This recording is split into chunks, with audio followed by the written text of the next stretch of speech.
और मैंने आपको जो स्पाइनल कॉर्ड के स्ट्रक्चर के बारे में पढ़ाया था वो एक बार आप मुझे बता दीजिए। मैंने आपको पढ़ाया था स्पाइनल कॉर्ड, और स्पाइनल कॉर्ड के बारे में पढ़ाया था कि इसके पास दो पोर्शन है, एक डॉर्सल और एक वेंट्रल। कौन सा फिशर जाड़ा लॉन्ग है बेटा? वेंट्रल। फिर मैंने बोला था यहाँ कैनाल गुजरती है जिसमें CSF है, और साथ में यहाँ पर मैटर है, मैटर का नाम है ग्रे मैटर। मैंने बोला था कि ये बेटा ग्रे मैटर है।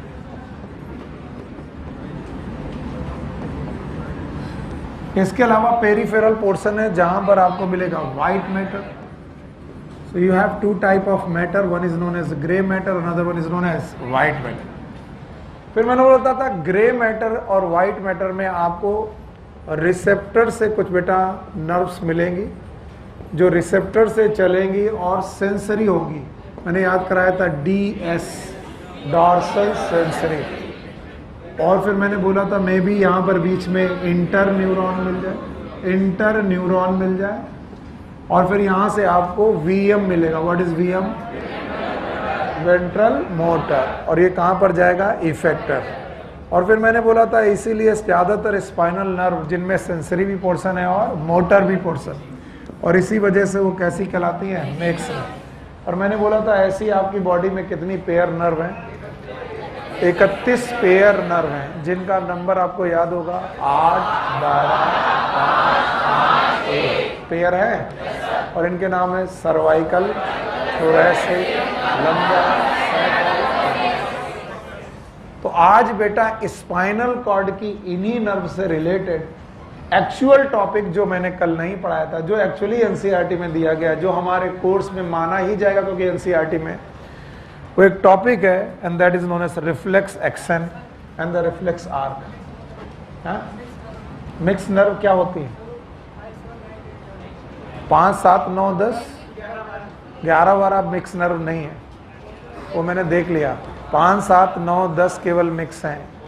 कल आप लोगों ने कंफ्यूज किया था, इस वजह से बोल रहे। कौन कौन सी मिक्स थी? 5, 7, 9, 10, वो आप सही कर लीजिए। 5, 7, 9, 10 ये मिक्स है। और बेटा सेंसरी याद है? 1, 2, 8 ये क्या कैसी थी? सेंसरी। ये क्रेनियल नर्व की बात है, और इसके अलावा बाकी बची हुई। So please recheck once more, एक बार और चेक कर लीजिए। ये मैंने देख लिया, मुझे जो कुछ भी मिला गूगल में मिला और सब जगह मिला, 5, 7, 9, 10 दे आर द मिक्स। चलिए आज हमारा जो टॉपिक है it is known as reflex action and reflex arc.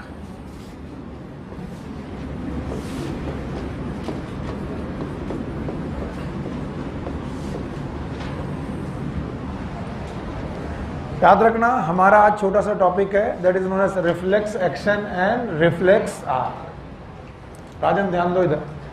Reflex action और रिफ्लेक्स आर्क में सबसे पहले व्हाट इज रिफ्लेक्स एक्शन?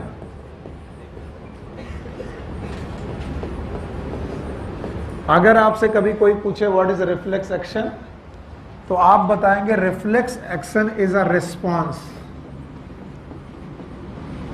अगर आप इतना बोल पाए तो आप बहुत बोल रहे हैं। इट इज अ, फिर से बोलो। कभी मैं पूछूं रिफ्लेक्स एक्शन तो आप बोलेंगे it is a response. It is a response produce by CNS। By CNS। What is CNS? इसका मतलब ये दो जगह से प्रोड्यूस हो सकता है। बोलो कहां से? एक कहां से? ब्रेन, और एक कहां से? स्पाइनल। पर most of the reflexes they are produce from spinal cord. तो मोस्टली कहां से? Spinal cord. कोई ये बोले कि हमेशा स्पाइनल कॉर्ड से, बात सही नहीं। रिफ्लेक्स एक्शन कहीं का भी हो सकता है, ब्रेन का भी हो सकता है, स्पाइनल कॉर्ड का भी हो सकता है, लेकिन ज्यादातर समय पर स्पाइनल कॉर्ड। चलो what is reflex action? It is a response which is produced by CNS। पक्का? अब ध्यान सुनना, मैं कुछ पॉइंट लिखने वाला हूं, इनको लर्न करना। एंड दिस रिस्पॉन्स इज, ये कैसा रिस्पॉन्स है? सर मान लिया रिस्पॉन्स सर पैदा हुआ CNS से या स्पाइनल कॉर्ड से, पर ये बाकी रिस्पॉन्स से अलग क्यों है? इसका नाम रिफ्लेक्स एक्शन क्यों है? तो बोला गया ये रिस्पॉन्स के पास 3 या 4 प्रॉपर्टी हैं। पहला, ये रिस्पॉन्स ऑटोमेटिक है, अपने आप होगा, इसे रोका नहीं जा सकता। It is involuntary, most of the time it is involuntary, not always involuntary. It is rapid and it is stereotype.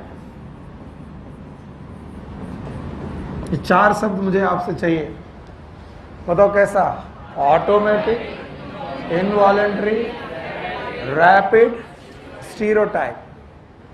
Stereotype का मतलब है कि तुम बार बार वही स्टिमुलस दो, वो बार बार वही रेस्पॉन्स करेगा।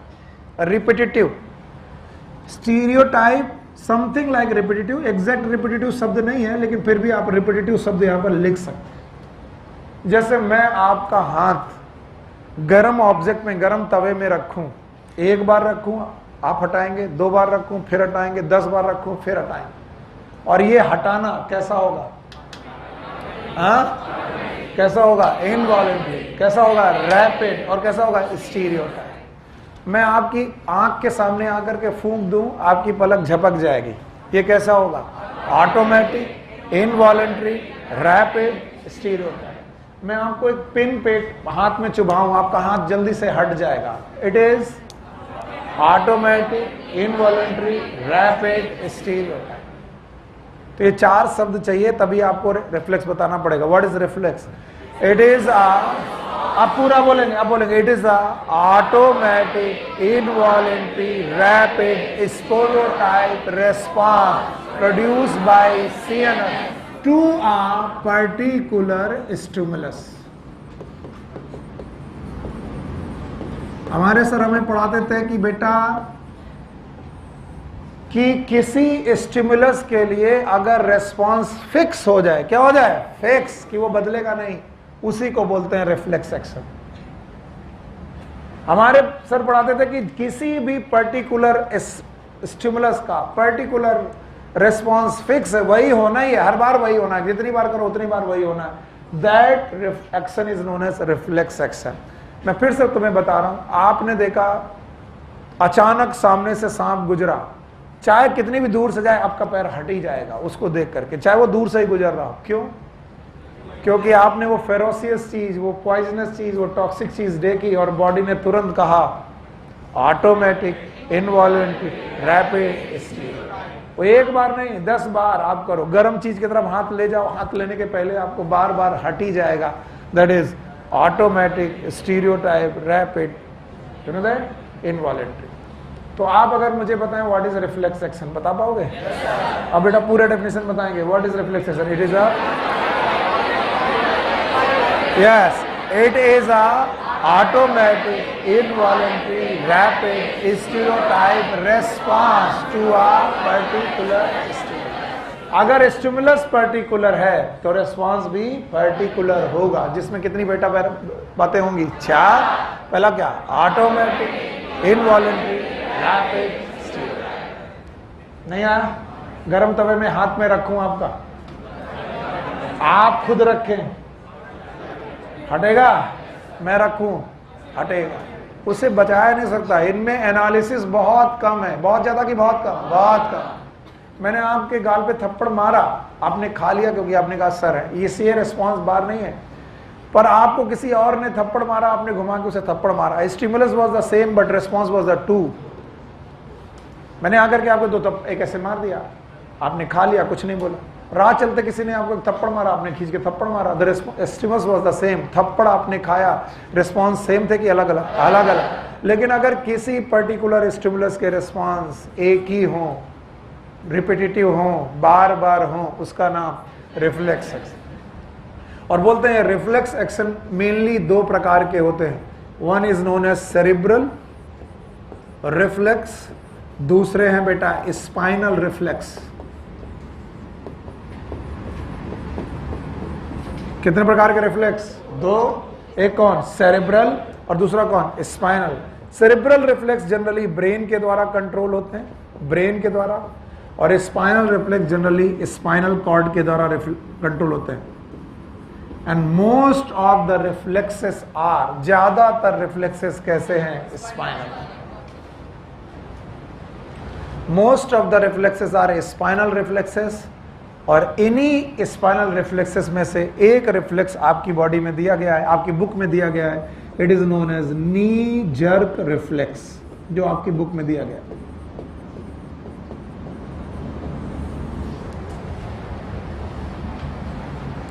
तो knee jerk reflex is a cerebral reflex और स्पाइनल। अच्छा, मैं इसे बोर्ड को हटा दूं, डेफिनेशन बता पाओगे? चलो भाई, डेफिनेशन बताएंगे आप लोग। What is reflex? 4 बातें याद है? It is automatic involuntary stereotype response to a particular stimulus. पक्का? बताओ कितने प्रकार के रिस्पॉन्स? 2, ब्रेन से सेरेब्रल, स्पाइनल कॉर्ड से स्पाइनल। पक्का?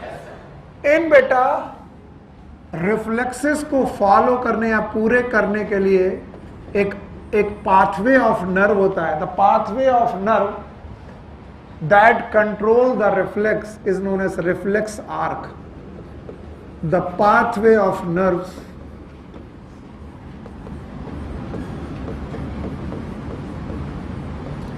which control reflex action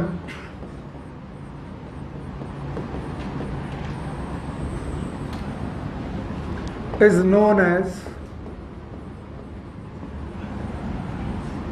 reflex arc। अभी था रिफ्लेक्स एक्शन, अब आया रिफ्लेक्स आर्क। कोई पूछे व्हाट इज रिफ्लेक्स आर्क, बता पाओगे? It is a pathways of nerve, nerve का पाथवे जो को क्या कंट्रोल करे? Reflex action. For the spinal nerve, spinal reflex के लिए ये बहुत सिंपल आर्क है और आपकी बुक में बना है। मैं एक बार और बना रहा हूं, कल भी पढ़ाया था, आज उसी को कंटिन्यू कर रहा हूं। बोलते हैं if there is a structure known as spinal cord. बताइए, दो रीजन थे, एक डॉर्सल और एक वेंट्रल। अच्छा, बीच में कैनाल थी? कैनाल का नाम? हाँ, थैंक यू वेरी मच। यहां पर मैटर था, बोलो क्या नाम था? Grey matter. हाँ, ग्रे मैटर। तो बताइए ये वाला मैटर कौन सा है? Grey matter. बाकी बोलते हैं कि स्पाइनल रिफ्लेक्स में जो रिफ्लेक्स आर्क है वो कैसा है? बोलते हैं आप एक रिसेप्टर से चलिए। अब किसी को बताना पड़ेगा कि रिसेप्टर क्या है, तो मेरी हालत फिर से खराब हो जाएगी। रिसेप्टर याद है? yes, जो स्टिमुलस को क्या करते हैं? रिसीव। और स्टिमुलस याद है? एनी चेंज इन फिजिकल, आपके एनवायरनमेंट में कोई भी बदलाव होगा, स्टिमुलस कहलाएगा। उस स्टिमुलस को किसने बेटा रिसीव किया? रिसेप्टर बेटा इस स्टिमुलस को लेकर के जाता है बेटा गैंग्लियन में। किसमें जाता है? And these ganglion are known as dorsal root ganglion. बोलो क्या नाम है? और डॉर्सल रूट गैंग्लियन एक नर्व भेजते हैं डॉर्सल साइड में। किसमें जाता है? डॉर्सल। और these nerve are known as DS. What is DS? क्या ये सेंसरी नर्व है? यस। और जिस गैंग्लियन से होकर गुजरे इसका नाम डॉर्सल रूट गैंग्लियन। फिर से बोलो, डॉर्सल। और बताओ डॉर्सल रूट गैंग्लियन से नर्व कहां अंदर घुसी? Spinal cord. और जो नर्व अंदर घुसी उसका नाम इफरेंट की अफरेंट? अफरेंट। इफरेंट। और क्या अफरेंट का दूसरा नाम याद है? नाम बताओ? सेंसरी। हाँ, सेंसरी। पाथवे देख रहे हो? बोलो, पहले बोलना पड़ेगा रिसेप्टर, फिर सेंसरी नर्व, फिर बोलो सेंसरी नर्व, फिर स्पाइनल कॉर्ड, फिर बोलो स्पाइनल। और इस स्पाइनल कॉर्ड में पड़े हो सकते हैं इंटर न्यूरॉन। पड़े ही होंगे ये जरूरी? हो भी सकते हैं, नहीं भी हो सकते। इसमें पड़ा होगा इंटर न्यूरॉन। ये पड़े ही हो हमेशा जरूरी नहीं है, इंटर न्यूरॉन। और इन इंटर न्यूरॉन के साथ जंक्शंस बनेंगी जिन्हें बोलेंगे सिनैप्स। बोलो क्या? तो एक सिनैप्स बनेगा सेंसरी और इंटर न्यूरॉन के बीच में, और दूसरा बेटा सिनैप्स बनेगा एक दूसरी नर्व के बीच में। That nerve is known as motor nerve. फिर से बोलो। और मोटर नर्व इज अफरेंट की इफरेंट? इफरेंट। और इफरेंट नर्व जिस जगह पर जाएगी उसे बोलेंगे इफेक्टर ऑर्गन। बोलो कौन सा ऑर्गन? Effector organ. तो बताइए दो तरीके का रिस्पांस है, एक ब्रेन की तरफ सेंसरी और एक ब्रेन से ऑर्गन की तरफ मोटर। तो बताइए आपका मोटर और सेंसरी दो प्रकार की नर्व है। अब पूरे आर्क का नाम, इस पूरे पाथवे का नाम है रिफ्लेक्स आर्क। तो लो भाई बोलो रिफ्लेक्स आर्क में क्या मिलेगा? Receptor, afferent, spinal cord, interneuron, efferent, effector. तो बोलते हैं सर रिफ्लेक्स आर्क में क्या क्या मिलेगा? आप चलेंगे रिसेप्टर से, आप पहुंचेंगे सर जी, यस, कहां पहुंचेंगे? हाँ, सेंसरी नर्व। कौन सी सेंसरी नर्व? सेंसरी नर्व का दूसरा नाम अफरेंट। इफरेंट की अफरेंट।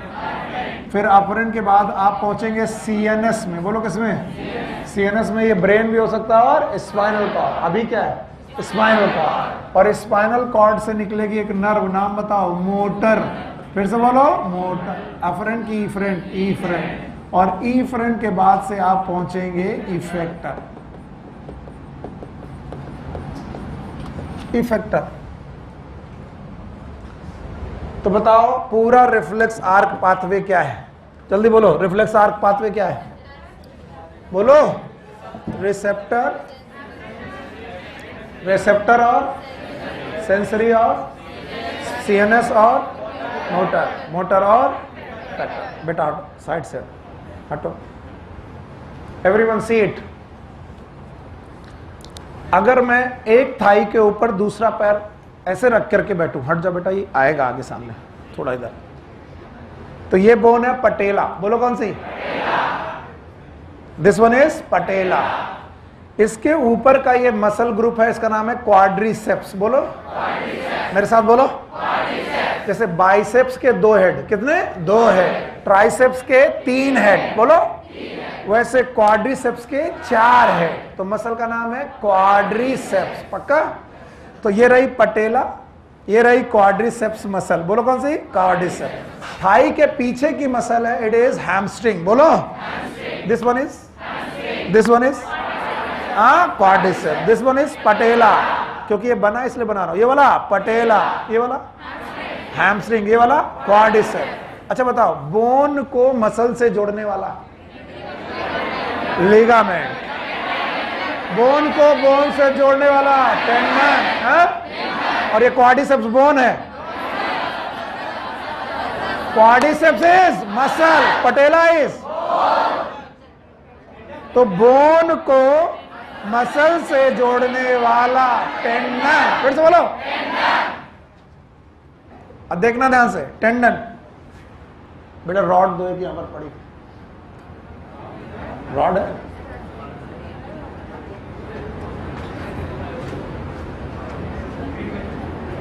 ला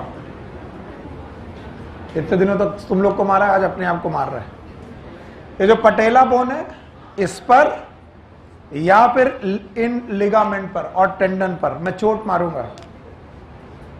जैसे चोट मारूंगा मेरा पैर जर्क करेगा आगे की तरफ। फिर से ये देखिए, ये यस है। कोई वॉलंटियर? Please sit.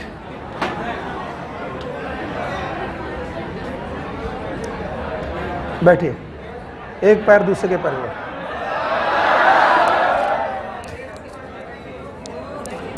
चप्पल उतारो। अरे रुको यार, हे कर रहे हो सकता है पहली बार में ना है।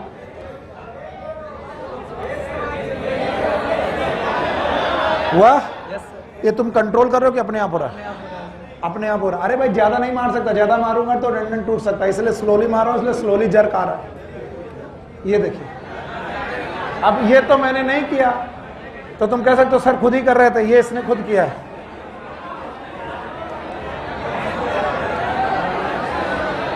It is known as knee jerk reflex. बोलो क्या नाम है? Knee jerk reflex. हाँ, अब सबको करना है। घर जाओ, एक दूसरे को बैठा लो और मारो और फील करो। वंस मोर, बस आखिरी बार और है। ये मैं खुद नहीं कर रहा हूं, जो तुम्हें लगे कि सर दिखाने के लिए कर रहे, इसीलिए एक वॉलंटियर को बुलाया था। देखिए ये टेंडन है, बताओ ये पटेला बोन है, ये मसल, ये वाला हैमस्ट्रिंग। मैं बेस ऑफ पटेला मार रहा हूं, मारना तो पटेला में चाहिए। एक आता है, एक बेटा हैमर आता है जिसे डॉक्टर के पास होता है, वो जब आप एमबीबीएस करोगे खरीदना पड़ेगा। मेरे पास था, आजकल चोरी हो गया है। ये देखिए, ये मैं नहीं, तुम सोच रहा सर ने हिला दिया है। आओ, हंस रही है प्लीज, अरे आओ, गर्ल्स भी देख लेंगी, पता लगा तुमने देखा था कि नहीं, वो तो बताएगा। आओ बेटी आओ, कोई नहीं, किसी की बदतमीजी करने की हिम्मत होगी तो थप्पड़ पड़ जाएगा। आ जाओ, you are just like my little, you know. मेरी बिटिया का नाम है वरु, वरिष्ठा, छोटी सी है, 3 साल की है, and she is just like Varishtha. आओ मेरी बिटिया है, आओ बैठो। वो कह रही है ऐसा कैसे हो सकता है, ऐसा अब पता चलेगा, चलो यहाँ रखो पैर। अरे डर मत करो,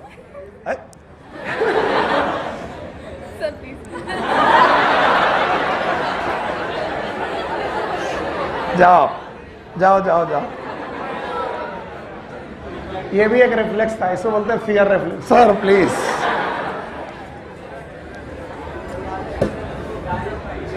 नहीं सबसे ज्यादा शक इन्हीं को था, ऐसा थोड़ी ना सर खुद ही कर रहे होंगे। राजन नहीं मान रहे, राजन को ये रिफ्लेक्स दिखाने के लिए बड़ा हथौड़ा चाहिए। अच्छा अब सुनो, बस हो गई पढ़ाई।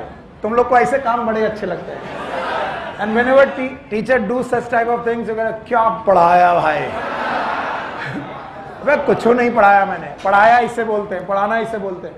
This is known as hamstring, this is, अब मेरे साथ बोलना, इट इज एक्सटेंशन, बोलो इट इज फ्लेक्शन, बोलो। दो जब आपस में जब दो हड्डियां आपस में एक दूसरे के सामने फोल्ड, बोलो फ्लेक्शन। फिर तो बोलो आगे। अब सुनना, ये कॉन्ट्रैक्ट हुई तो फ्लेक्शन, ये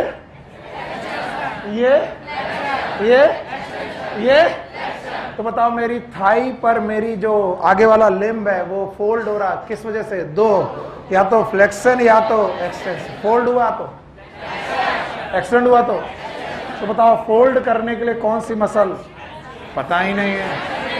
अरे सुन लो, आपकी बुक में बनी है, किसी भी दिन क्वेश्चन आ गया तो बोलोगे एनसीईआरटी के बाहर का है, और बोलेंगे डायग्राम बना के दिया था तुम्हारे टीचर ने, काहे नहीं पढ़ाया। बोलो ये कौन सी मसल है? ये वाली। अब बोलो क्वाड्रिसेप्स कांटेक्ट हुई तो, और फ्लेक्शन एक्सटेंशन। अब जरा नी जर्क रिफ्लेक्स में देखो क्या हो रहा है। जैसे ही मैं मार रहा हूं, आपका पैर फ्लेक्स हो रहा कि एक्सटेंड? एक्सटेंड। फ्लेक्स की एक्सटेंड। इसका मतलब मैं चाहता हूं मेरी थाई मसल की पीछे वाली मसल कॉन्ट्रैक्ट हो कि रिलैक्स? रिलैक्स। और आगे वाली कॉन्ट्रैक्ट। अब कुछ लोग तो इसी में सोचेंगे ऐसा कैसे? 3 बार बोल चुका हूं। बताओ, ये वाली मसल एक्सटेंशन, ये वाली फ्लेक्शन, ये वाली। और मेरी नी जर्क रिफ्लेक्स में एक्चुअली हो क्या रहा है? नी पर जर्क दो तो बताओ प्लायर क्या होता है? एक्सटेंड। बोलो, तो एक्सटेंशन के लिए कौन कांटेक्ट करनी पड़ेगी? क्वाड्रिसेप्स। कौन रिलैक्स करनी पड़ेगी? अगर मैंने दोनों को कांटेक्ट कर दिया तो बेटा स्पाज्म हो जाएगा। इसे रिलैक्स करो, इसे कांटेक्ट करो, इसे रिलैक्स करो, इसे कांटेक्ट करो, क्या होगा? फ्लेक्शन। यस और नो? तो बताओ, हमारे पास एक रिफ्लेक्स है जिसका नाम है नी जर्क रिफ्लेक्स। 5 मिनट बर्बाद कर दिए उसे समझाने के लिए, अब भी नहीं आया तो गड़बड़ हो जाएगा। कौन सी बोन? पता नहीं। पटेला। कैसे बोलो? और अपनी एनसीईआरटी बुक देखो, और जहां रिसेप्टर लिखा हो रिसेप्टर ही लिखना। अब मैं उस पूरे के नी जर्क रिफ्लेक्स को बनाने की कोशिश कर रहा हूं। Let suppose this bone is a patella, this is a tendon. Now यहां से एक टेंडन निकला, कोशिश कर रहा हूं कि एनसीईआरटी वाली चीजें तुम्हें दिख जाएं। यहां पर ग्रुप ऑफ मसल है, and that group of muscle is known as quadriceps. बोलो, अगर मन ना करे तो इसे बोल देना थाई मसल, बोलो थाई मसल। ये रही पटेला, और जहां जहां जो जो लिखा है लिख लेना। थाई की बैक साइड पर भी एक मसल है, the group of muscle is known as hamstring. बोलो क्या नाम है? हैमस्ट्रिंग। यहां पर भी एक मसल है, ये थाई मसल। हुआ क्या, आपने पटेला बोन पर पटेला के बोन पर आपने एक स्ट्राइक किया, आपने बेटा हैमर स्ट्राइक किया, और ये हैमर आपको मालूम है ये मेडिकल हैमर है, आपने इस हैमर से पटेला को स्ट्राइक किया। जैसे ही पटेला को किया वैसे ही आपका जो लेग है, ये जो फुट है, ये आगे की तरफ एक्सटेंड हुआ। एक्सटेंड होने का मतलब है ये वाली मसल कॉन्ट्रैक्ट करे और ये वाली रिलैक्स, रिलैक्स। पर जैसे ही आपने हैमर यहां पर मारा, यहां पर पड़े थे रिसेप्टर, लिखा होगा देख लो, लिखा है रिसेप्टर। जैसे आपने चोट मारी टेंडन में पड़ी, टेंडन से पहुंची क्वाड्रिप्स मसल, और क्वाड्रिसेप्स मसल पे पड़े हैं रिसेप्टर। रिसेप्टर से एक नर्व निकली, देखो निकल के जा रही है, जा रही है, कहां गई? एफरेंट की इफरेंट, आफरेंट बनी होगी, अफरेंट। आफरेंट नर्व गई और ये बेटा घुसी आपके स्पाइनल कॉर्ड में। चलिए बनाइए स्पाइनल कॉर्ड, हो सकता है कि बनी जाए तुम्हारा काम। चलो पहले स्पाइनल कॉर्ड बनाओ। बीच में कैनाल, सेंट्रल कैनाल, डॉर्सल की वेंट्रल, डॉर्सल, ये वाला वेंट्रल। अच्छा बताओ जल्दी जल्दी मुझे बताओ, ये वाला मैटर कौन सा है? ग्रे मैटर, और ये वाला व्हाइट मैटर। यहाँ पर एक गैंग्लियन बना है, क्या लिखा है? Dorsal root ganglion. बना है कि नहीं? नहीं लिखा है। हाँ, तो जो भी मैं पढ़ा रहा हूँ एनसीईआरटी के बाहर नहीं है, आपकी एनसीईआरटी में लिखा। ये बात और है कि थ्योरी में नहीं लिखा। डॉर्सल रूट गैंग्लियन में आपकी एफरेंट नर्व एंट्री कर गई। एफरेंट नर्व एंट्री करने के बाद पहुंची और इसने 2 ब्रांचेस निकाली। देखोगे ध्यान से तो नीली नीली कलर की 2 ब्रांचेस निकली हैं। इनमें से एक नर्व बिना इंटर न्यूरॉन के, विदाउट इंटर न्यूरॉन के सिनेप्स बनाएगी। ये बिना इंटर न्यूरॉन के सिनेप्स बनाएगी और वेंट्रल साइड से निकलेगी और फिर से घुस जाएगी इसी मसल में। मसल का नाम है क्वाड्रिसेप्स। फिर से बोलो। तो क्वाड्रिसेप्स इफेक्टर भी काम करेगी और रिसेप्टर भी काम करेगी। पहला काम ये रहा इफेक्टर। फिर दूसरा बेटा जो कनेक्शन बना है वो इंटर न्यूरॉन के साथ बना है। लिखा होगा इंटर न्यूरॉन, लिखा है? कुछ नहीं देख पा रहे हो, इंटर न्यूरॉन लिखा है। फिर इंटर न्यूरॉन के साथ यहां से दूसरी मसल, तो दूसरी नर्व चलेगी, और ये जो दूसरी नर्व चलेगी ये जाएगी आपके हैमस्ट्रिंग ग्रुप ऑफ मसल पे। बोलो कहाँ? हैम। और बुक ने यहां पर इफेक्टर लिखा है, तो आप लोग उससे ऊपर वाले को इफेक्टर समझ ही नहीं पाते हो। तो बोलो और पहले रिफ्लेक्स आर्क कंप्लीट करो, करो कंप्लीट। बोलो कहां से? रिसेप्टर, आफरेंट, सीएनएस, सीएनएस मतलब स्पाइनल कॉर्ड, हाँ स्पाइनल कॉर्ड। और फिर इसके बाद मोटर, ये वाला अफरेंट की इफरेंट, इफरेंट, हाँ। और बताओ ये वाला अफरेंट की इफरेंट, इफरेंट। तो बताओ इफरेंट एक नर्व आई है कि 2? और दोनों स्पाइनल कॉर्ड से आई है। तो देखो आर्क पूरा हुआ। पहला आर्क पूरा करो। देखो कहां से? Receptor, afferent, CNS, efferent, effector. चलो बोलो। Receptor, afferent, CNS, efferent, effector. चलो दूसरा इसके साथ। Receptor, afferent, CNS, efferent, effector. Yes और नो? अब ध्यान सुनना। अब इस वाले इफरेंट ने हैमस्ट्रिंग मसल को इनहिबिट किया। इनहिबिट किया इसका मतलब इनहिबिटरी रिस्पांस, मतलब ये कॉन्ट्रैक्ट करें कि रिलैक्स, रिलैक्स। और इस मसल को बेटा स्टिमुलेट किया है। स्टिमुलेट का मतलब है बेटा ये कॉन्ट्रैक्ट करे कि रिलैक्स, कॉन्ट्रैक्ट। तो बताओ ये मसल कॉन्ट्रैक्ट हुई, ये मसल कॉन्ट्रैक्ट हुई तो क्या खिंचा? पटेला। पटेला खींचा तो नीचे वाली बेटा ने मसल्स खींची। बताओ पैर क्या हुआ? एक्सटेंड। बोलो एक्सटेंड। घर जाके करना। बताओ 2 प्रकार के movement, one is flexion, extension. Flexion, extension. Flexion के लिए कौन सी मसल? हैमस्ट्रिंग। एक्सटेंशन के लिए क्वाड्रिसेप्स। तो इस तरीके से आपके पास आर्क बना, और इस आर्क का नाम है रिफ्लेक्स आर्क। और आप जितनी बार मारोगे उतनी बार एक्सटेंड होगा। ऐसा नहीं कि सुनील सर मार रहे हैं, पैर नहीं हिलना चाहिए, मैं इनको बैठा दूं, मैं मार रहा हूं, पैर नहीं हिलना चाहिए। बोले नहीं सर वो तो हिलेगा, क्योंकि जैसे ही हथौड़ा पड़ेगा ये पूरा आर्क अपने आप काम करेगा। और 4 बातों पर, बोलो याद है? पहला ऑटोमेटिक, ये रोक नहीं सकते, involuntary, rapid,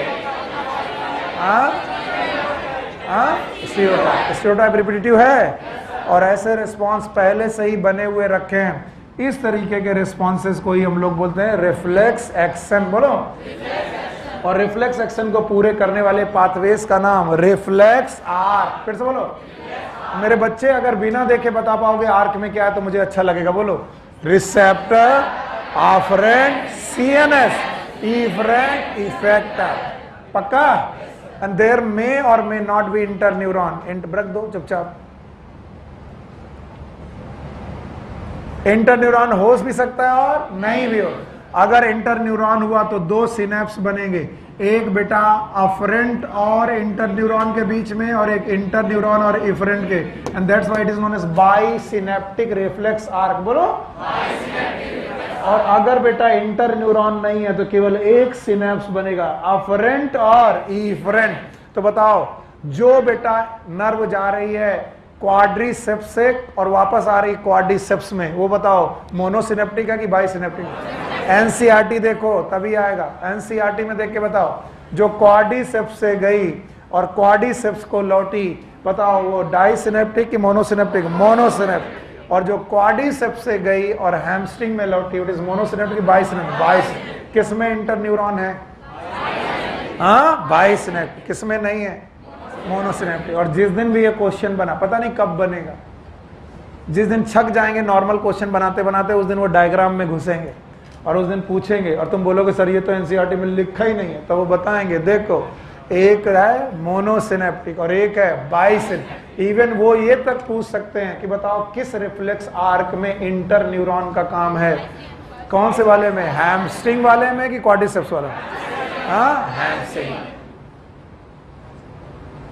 and it is very evident by your diagram. अपने डायग्राम को ध्यान से देखो और इस तरीके से इसमें पढ़ने की कोशिश करो। रिफ्लेक्स आर्क वैसे कुछ भी नहीं है रिफ्लेक्स आर्क में। जब पढ़ूंगा तो मैं लगेगा इतना कम दिया सर ने, बहुत ज्यादा पढ़ा दिया। मैं पढ़ रहा हूं, देखो reflex arc. You must have experience sudden withdrawal of body part which come in contact with object that are extremely hot, cold, pointed और एनिमल दैट आर स्कैरी और poisonous.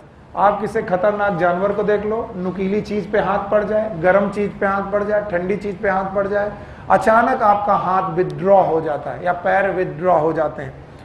Okay, the entire process of response to a peripheral nervous stimulus occur involuntary without conscious effort or thought and require the involvement of part of central nervous system is known as reflex arc। मैंने इसके 4 point बोले थे, याद है?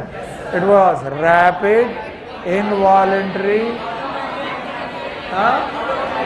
अच्छा ये अपने आप होगा और हमारा इस पे कोई कंट्रोल नहीं। रैपिड होगा। आगे चलिए, अगला पॉइंट पढ़ रहा हूं मैं। The reflex pathway comprises at least, कम से कम क्या चाहिए? एक अफरेंट, एक इफरेंट, एक रिसेप्टर और एक इफेक्टर। कम से कम 4 चीजें चाहिए। देखो लिखा होगा, require at least 1 afferent neuron, जो कहां से आ रहा है? रिसेप्टर, ब्रैकेट में लिखा रिसेप्टर, एंड 1 इफरेंट न्यूरॉन, जो कहां जा रहा है? इफेक्टर। ओके, आगे चल रहे, neuron appropriately arrange in a series. तो बताओ सीक्वेंस बताओ, मिनिमम सीक्वेंस बताओ। Receptor, afferent, CNS, efferent, effector. आगे लिखो, आगे क्या लिखा हुआ?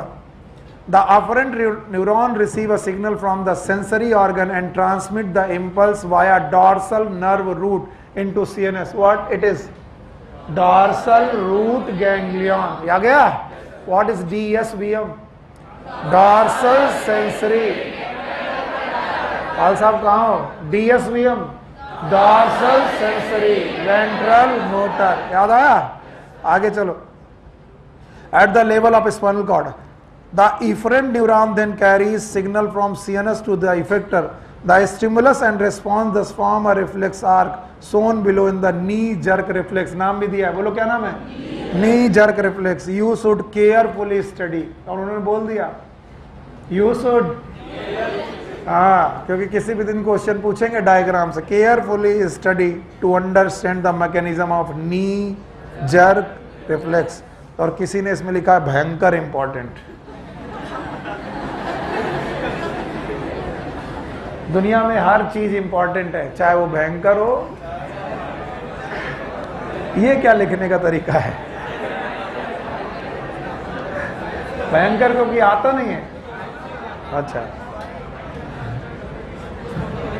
उन्होंने बोला यू शुड स्टडी केयरफुली। कैसे? केयर। और तुम केयरफुली स्टडी कर पाओगे? नहीं। बताओ, कौन सी मसल है ये? क्वाड्रिसेप्स। केयरफुली में पढ़ा ये कौन? क्वाड्रिसेप्स। ये हैम्स्ट्रिंग, ये वाली पटेला है। पटेला बोन के नीचे मारा, एक्सीडेंट हुआ, कौन कॉन्ट्रैक्ट हुई? क्वाड्रिसेप्स। कौन रिलैक्स हुई? हैमस्ट्रिंग। रिफ्लेक्स का नाम नी जर्क रिफ्लेक्स। एक मोनोसिनेप्टिक है और एक बाइसिनेप्टिक। इंटरन्यूरॉन किसकी तरफ जा रहा है? बाइसिनेप्टिक। कौन सी मसल की तरफ? हैमस्ट्रिंग। तो डायग्राम में केयरफुली का मतलब समझ लो, देख लो, कभी भी आ सकता है। हटा दें? हटा दे रहे। अब सुनो, reflex can be of two type. ये एक्स्ट्रा है, पढ़ा दें? नहीं सर, पढ़ाएंगे तो है ही है, क्वेश्चन आता है। रिफ्लेक्स दो प्रकार के होते हैं। Reflex action can be of two types. One is known as unconditional reflex.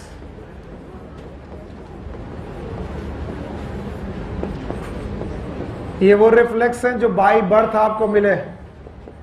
ये आपके पास बाय बर्थ प्रेजेंट है। आप बच्चे, छोटे बच्चे की आंख में जाकर के फूंको, उसकी पलक झपकेगी। अभी आप बड़े बच्चे हो गए, अभी भी आपके आंख के सामने कोई फूके, पलक झपक जाएगी। यस, छोटे बच्चों में कुछ रिफ्लेक्सेस होते हैं जो बड़े आते आते खत्म हो जाते हैं। जैसे छोटे बच्चे के हाथ में उंगली रखो, तुरंत आपको पकड़ लेगा, इट इज अ रिफ्लेक्स। लेकिन अभी आप किसी के हाथ में रखो, बोले कंटाप देंगे। ये क्या कर रहे हो? Yes, okay. आप अभी किसी छोटे बच्चे, करना नहीं। अगर आप किसी छोटे बच्चे को, अरे नहीं मैं नहीं बताऊंगा, पर करना नहीं। आप किसी छोटे से बच्चे को अचानक ग्रेविटी की तरफ ले जाओ, ऐसे पकड़ने के बाद छोड़ना मत, अचानक ले जाओ उसके हाथ। It is reflex. ये क्या है? रिफ्लेक्स। मतलब करके देखते हैं। हाँ, इट इज रिफ्लेक्स। हवा में उठाने पर भी ऐसा होगा, प्लीज मत करना। बोले कौन पढ़ाया था? सुनील सर। तो एक दिन उठाया, फिर बोलने लगा हाँ मम्मी, अरे फोन आ गया। बच्चा ऊपर गया, फोन में लगे हाँ मम्मी, तब तक नीचे आ गया। तो कंडीशन रिफ्लेक्स वो रिफ्लेक्स होते हैं जो बचपन से, सॉरी अनकंडीशन। और कुछ रिफ्लेक्स होते हैं कंडीशनल रिफ्लेक्स। कंडीशनल रिफ्लेक्स वो रिफ्लेक्स होते हैं, या फिर कंडीशनड रिफ्लेक्स बोलते हैं इन्हें। सुन लो भाई, जो हम बाय द टाइम सीखते हैं, लर्निंग प्रोसेस से सीखते हैं। कंडीशन रिफ्लेक्स के जनक थे पावलोव, डॉक्टर पावलोव। नाम सुना होगा? नहीं सुना? वो कुत्ते को खाना देते थे और खाना देते ही कुत्ते की लार टपकती थी। ये तो ऑब्वियस है। सुन लो पहले, पूरा हमें करने दो, तुम मत करो, नहीं तुमको घंटी याद रहेगी और कुत्ता नहीं याद रहेगा। देखो ये तो नॉर्मल प्रोसेस है। कुत्ते के सामने खाना रखो, सलाइवेशन होना, it's a normal reflex. Sir आपने कुत्ते को खाना दिया, उसका लार टपक गई। अब वो करते क्या थे कि जब भी वो खाना देते थे घंटी बजाते थे। खाना दिया, घंटी बजाया, कुत्ते ने देखा ओके खाना आ रहा, लार टपकी। अगली बार घंटी बजाई, खाना दिया, फिर लार टपकी। घंटी बजाई, खाना दिया, सलाइवेशन होता रहा। एक समय ऐसा आया कुत्ता घंटी के साथ रिलेट कर गया, उसको लग रहा कि घंटी बजने पे खाना मिलता है। अब पावलोव ने खाना देना बंद कर दिया और केवल घंटी बजाए, सलाइवेशन। घंटी बजाए, सलाइवेशन। खाना देख के सलाइवेशन इज गुड, लेकिन घंटी बजा करके सलाइवेशन इज कंडीशनड रिफ्लेक्स। तो उन्होंने कहा मैंने अपने कुत्ते को कंडीशन कर दिया कि जब घंटी बजेगी सलाइवेशन होगा। ये बताया बचपन से था? बचपन से खाना देख करके सलाइवेशन था, लेकिन बाद में आकर घंटी बजाने से रिफ्लेक्स हो गया। इसका मतलब एक कंडीशन रिफ्लेक्स है। कंडीशन रिफ्लेक्स में कुछ रिफ्लेक्सेस हैं, जैसे कि ड्राइविंग, साइकिलिंग। जब आपने पहली बार साइकिल चलाई थी, कितने लोगों ने साइकिल चलाना सीखा है कभी भी? अच्छा, गुड, वेरी गुड। पर दुनिया की सबसे खतरनाक सवारी है साइकिल। ये अपना अपना बचपन याद करो। पापा कहते थे पागल पैडल देख, तो तुम पैडल देखते थे। फिर वो कहते सामने देख, तो तुम पैडल सामने देखते थे। अभी वो थप्पड़ मारते थे तो तुम कंफ्यूज, प्रॉब्लम क्या है पापा? कभी कहते हो पैडल देखो, कभी कहते हो सामने, तो बोले तो सामने देखो और पैडल चल रहा है, और तब तक तुम भूल गए कि पैर भी चलाना है। अच्छा, 2-3 दिन तक तो आपने ऐसा किया, एक दिन अचानक आपके पापा ने आपको छोड़ दिया साइकिल के साथ, बोले पापा, एक दिन तो पापा पे he was the learning process. लेकिन एक समय जब आप चलाने लगे और जब आप चलाना सीख गए, एक हाथ, आजकल जो हो रहा है एक हाथ से हाथ पकड़ा है, कई बार दोनों हाथ पकड़े, एक में मोबाइल एक में खाना, साइकिल चल रही,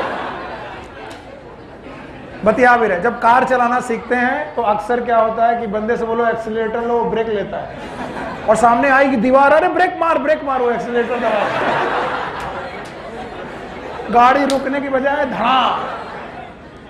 पर एक समय ऐसा आता है कि सुनील सर बेटा मोबाइल में बात भी कर रहे हैं, क्वेश्चन भी डिस्कस कर रहे हैं, ब्रेक भी लग रही है, स्टीयरिंग भी चल रही, साथ में बगल में कोल्ड ड्रिंक भी रखी पी रहे, अचानक इतनी चीजें, इट इज कंडीशन्ड रिफ्लेक्स। और सुनो, ये सारी बातें इसलिए बता रहा हूं कि conditioned reflex can be learn. और हमारे सर हैं, गुरुदेव हैं, वो कहते हैं कि सुनील जिस दिन तुम्हारी स्टडी रिफ्लेक्स में आ जाएगी, सिलेक्शन हो जाएगा।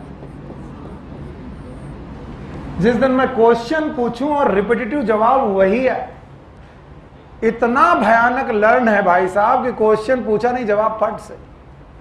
It is known as reflex. कई बार मैं पढ़ाते पढ़ाते पूछता किसी और से हूं, पूछता हूं राजन से, आवाज उधर से आती, because it go into reflex.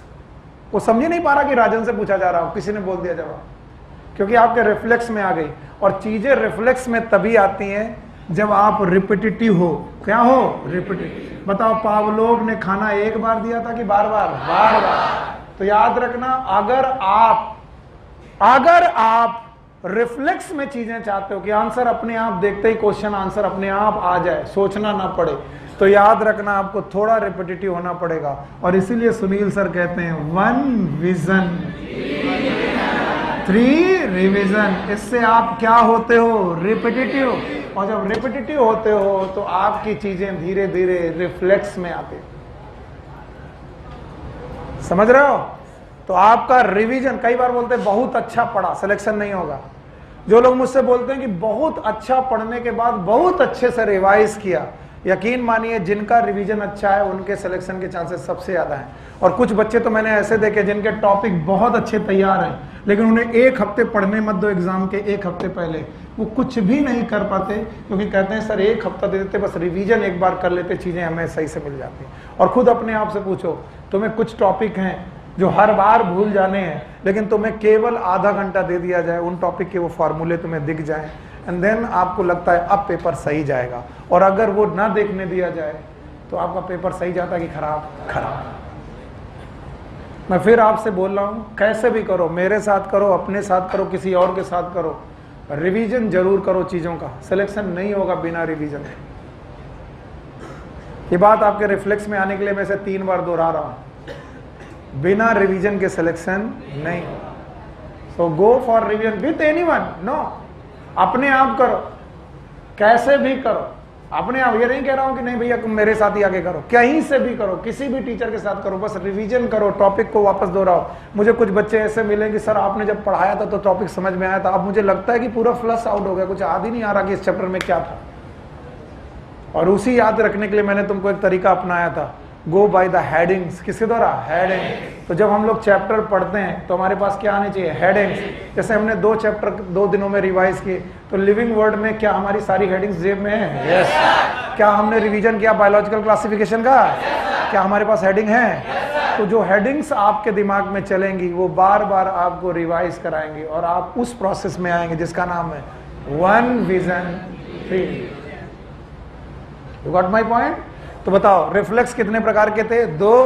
एक कौन? अनकंडीशन और एक कंडीशन, जो बचपन से मिला अनकंडीशन, और जो बाद में लर्न किया।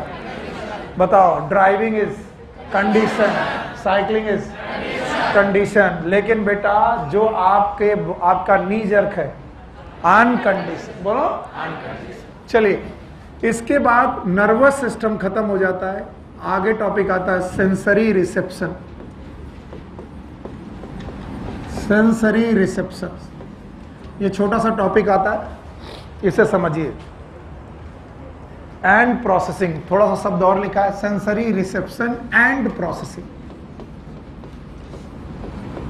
वैसे हम लोगों ने अलग अलग प्रकार के ग्रंथों में पढ़ा है कि हमारे पास 5 ज्ञानेंद्रियां हैं। कितनी ज्ञानेंद्रियां? 5 ज्ञानेंद्रियां दिया है।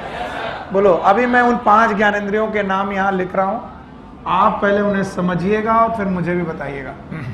ओके, सेंसरी रिसेप्शन में सबसे पहला टॉपिक आता है receptor.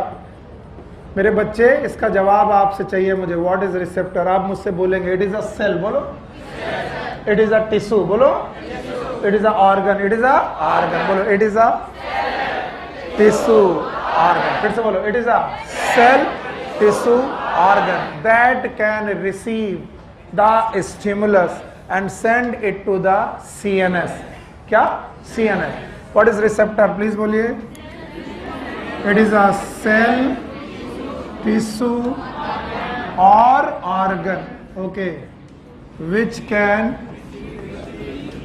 can receive the stimulus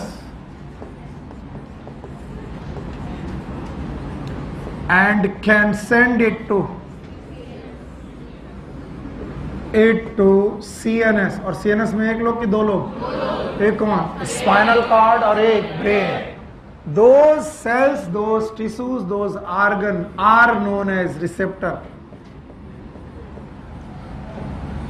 उन्हीं कोशिकाओं, उन्हीं टिश्यूज, उन्हीं ऑर्गन का नाम रिसेप्टर है।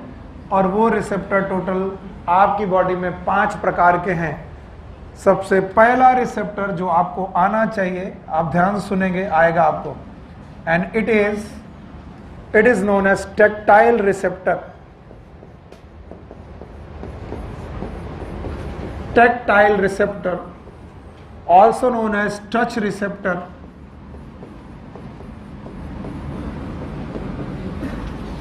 Sometime they also convert into pain, यानी pain receptor is a type of tactile receptor, touch receptor, and they are present in skin and muscles। Skin mainly, touch receptor में pain तो हटा दो, केवल touch receptor समझो। Skin में present tactile receptor। दूसरे प्रकार के रिसेप्टर हैं, इन्हें बोलते हैं कीमो रिसेप्टर। आपकी बॉडी कुछ केमिकल को रिसीव कर सकती है, these are known as chemo receptor. और कीमो रिसेप्टर में 2 लोग आते हैं, एक आती है स्मेल और एक आता है टेस्ट।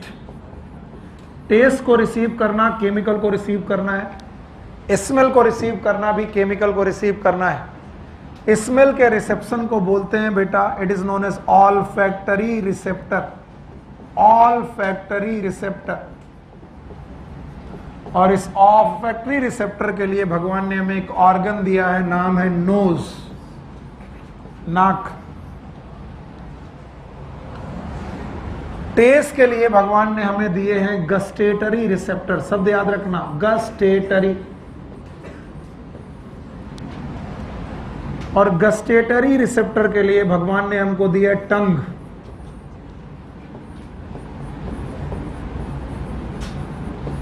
तो नोज और टंग ऑलमोस्ट एक ही मैकेनिज्म पे काम करते हैं, और वो मैकेनिज्म है कीमो रिसेप्शन की। इसलिए ध्यान सुन लो, जिस दिन तुम्हारी नाक बहुत तेजी से बंद होती है जुकाम की वजह से, उस दिन खाना भी अच्छा नहीं लगता। क्यों? क्योंकि बेटा नाक भी कीमो रिसेप्टर है और टेस्ट भी कीमो रिसेप्टर है। कारण वही है। आगे चलो, कीमो रिसेप्टर के बाद आता है photo receptor. Photo receptor that is known as light reception. यहां पर बेटा लाइट का रिसेप्शन है, और लाइट रिसेप्शन का मतलब है आप विजन देख कर पा रहे हैं, विजन।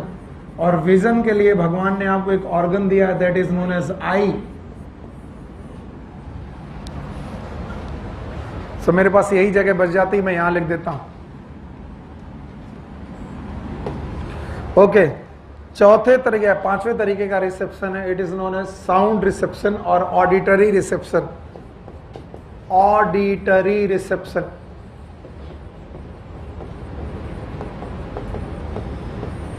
ऑडिटरी रिसेप्शन, इसके लिए भगवान ने आपको दिया है बेटा ईयर, और इसमें आप लोग साउंड वेव को रिसीव कर पा रहे हैं, साउंड वेव। अब इन्हें ज्ञानेंद्रियों के रूप में देखेंगे। स्किन, त्वचा, याद रखना। इसके बाद नाक, नासिका, ओके, टंग, जिह्वा, 3 हो गए, ओके, आई, आंख, ईयर, कान। कितने रिसेप्टर? 5। ये 5 ज्ञानेंद्रियां हैं जिनको आपने देखा।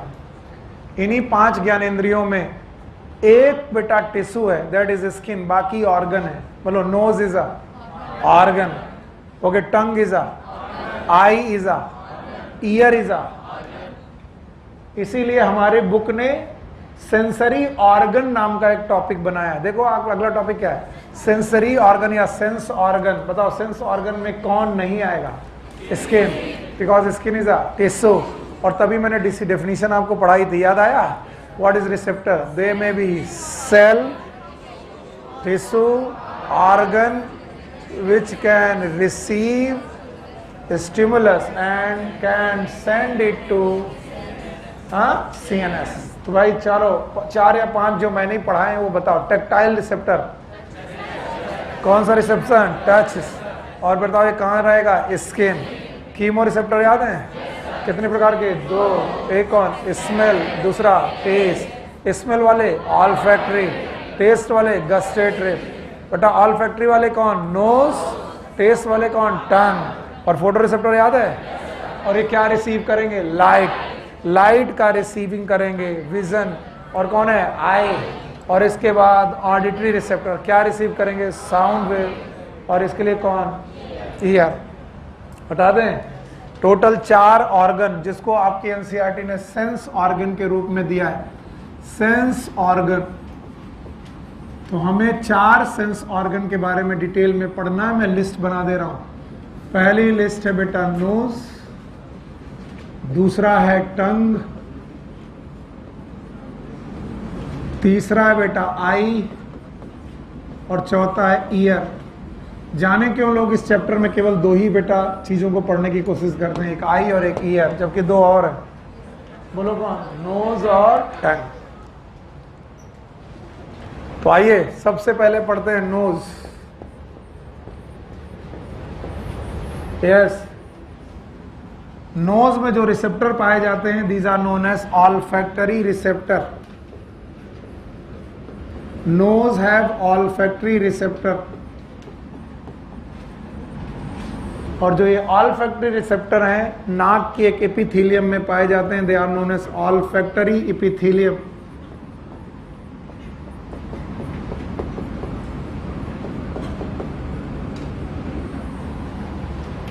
तो नोज में पाए जाने वाले receptor they are known as olfactory receptor, और इनमें पाई जाती है epithelium, those known as olfactory epithelium.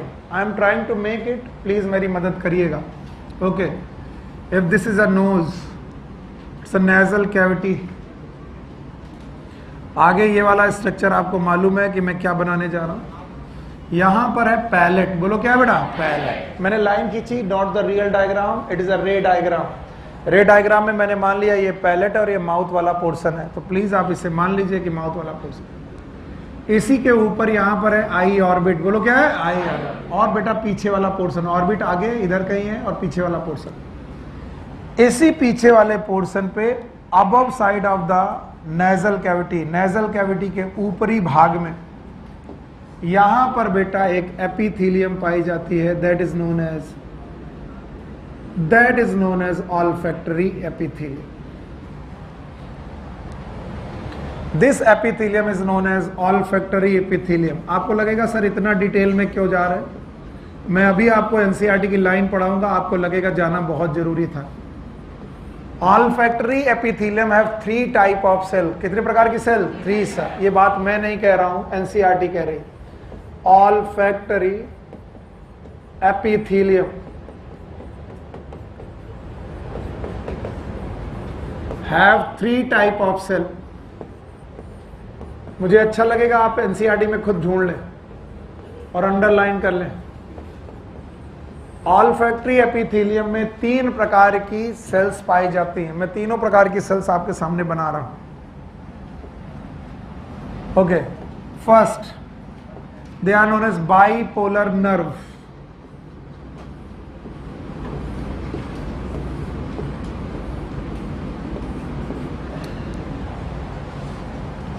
आपकी एनसीईआरटी में लिखा बाबू, अंडरलाइन मिला, ला पढ़ दें, नहीं कहो कहने बाहर से पढ़ा रहा, पढ़ो, पहले तुमको खुश कर दें। पेज नंबर 323, दूसरा paragraph. The nose contain mucus coated receptor which are responsible for receiving the sense of smell and care called as olfactory receptor. देखो क्या लिखा है, देखो क्या लिखा है, ऑल्फैक्टरी रिसेप्टर। आगे लिखा होगा these are made up of olfactory epithelium. बताओ ये क्या लिखा है, बोलो, ऑल्फैक्टरी एपिथेलियम लिखा हुआ है। आगे लिखा हुआ है olfactory epithelium. Okay, these are made up of, बोलो, 3 काइंड ऑफ सेल्स। और वो भूल गए बताना कि कौन कौन सी सेल है। बस मैं वही गलती कर रहा हूं कि वो 3 सेल बताने की कोशिश कर रहा हूं।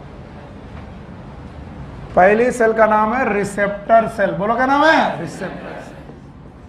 पहली सेल है रिसेप्टर सेल, जो कि एक बाइपोलर नर्व है। सब बाइपोलर नर्व।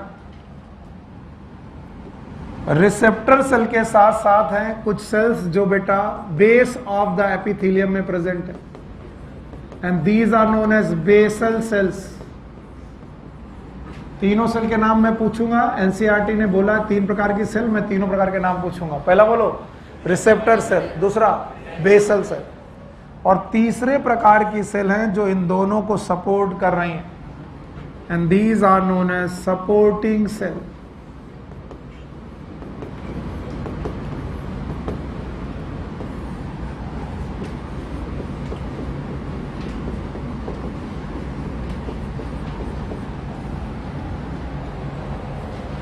चलो, नोज में पाए जाने वाले इस रिसेप्टर का नाम ऑल्फैक्टरी रिसेप्टर, एपिथेलियम का नाम, और उन ऑल्फैक्टरी एपिथेलियम में कितनी सेल्स, 3 सेल। बोलो कौन, रिसेप्टर सेल्स और बेसल सेल। देखो बहुत आराम से पढ़ा जा सकता है, लेकिन आप लोग रट्टा इसलिए मानते हो। देखो मान लो ये एपिथेलियम है, तो जो बेस में प्रेजेंट है, हाँ, बेस सेल, और जो बता स्टिमुलस को रिसीव कर रहे हैं, और वो बाइपोलर नर्व है। कैसी नर्व है, बाइपोलर। तो वो नर्व हैं जिन्होंने मैसेज को रिसीव करना, और बीच बीच में सपोर्टिंग, हाँ, सपोर्ट। बोलो कौन कौन सी cell, receptor cell, basal cell और सपोर्टिंग सेल। अब सुनो, किसी ने बेटा सुबह से ब्रश नहीं किया, वो आपके सामने आया, मुंह खोला उसने, एक बदबू फैली, आ क्या कर रहे हो, तुम ही हो ना। तो ये सर बदबू वाली बातें क्यों कहते हो, खुशबू वाली बातें क्यों नहीं करते हो? करता हूं। कोई बढ़िया नहा धो के आया, परफ्यूम लगा के आया, आपके बगल में बैठ गया है, अचानक उसने फिजा में बेटा केमिकल फैला दिए।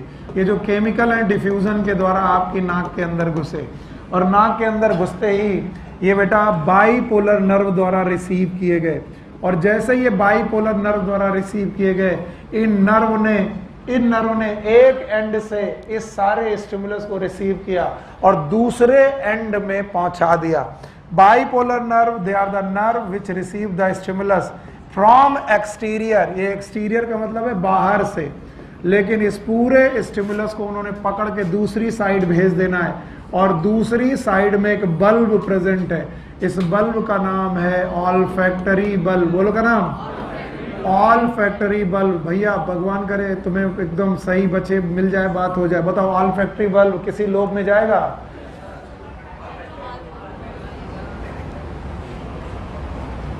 फोर ब्रेन के 3 पार्ट।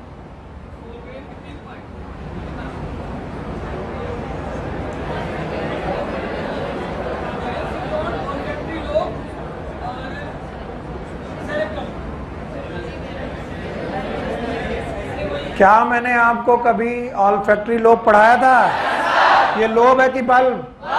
ये लोब नहीं है, बल्ब है, याद रहेगा। और यहां से एक नर्व बनेगी, नर्व नंबर 1। बोलो ऑल्फैक्टरी नर्व। भूल गए?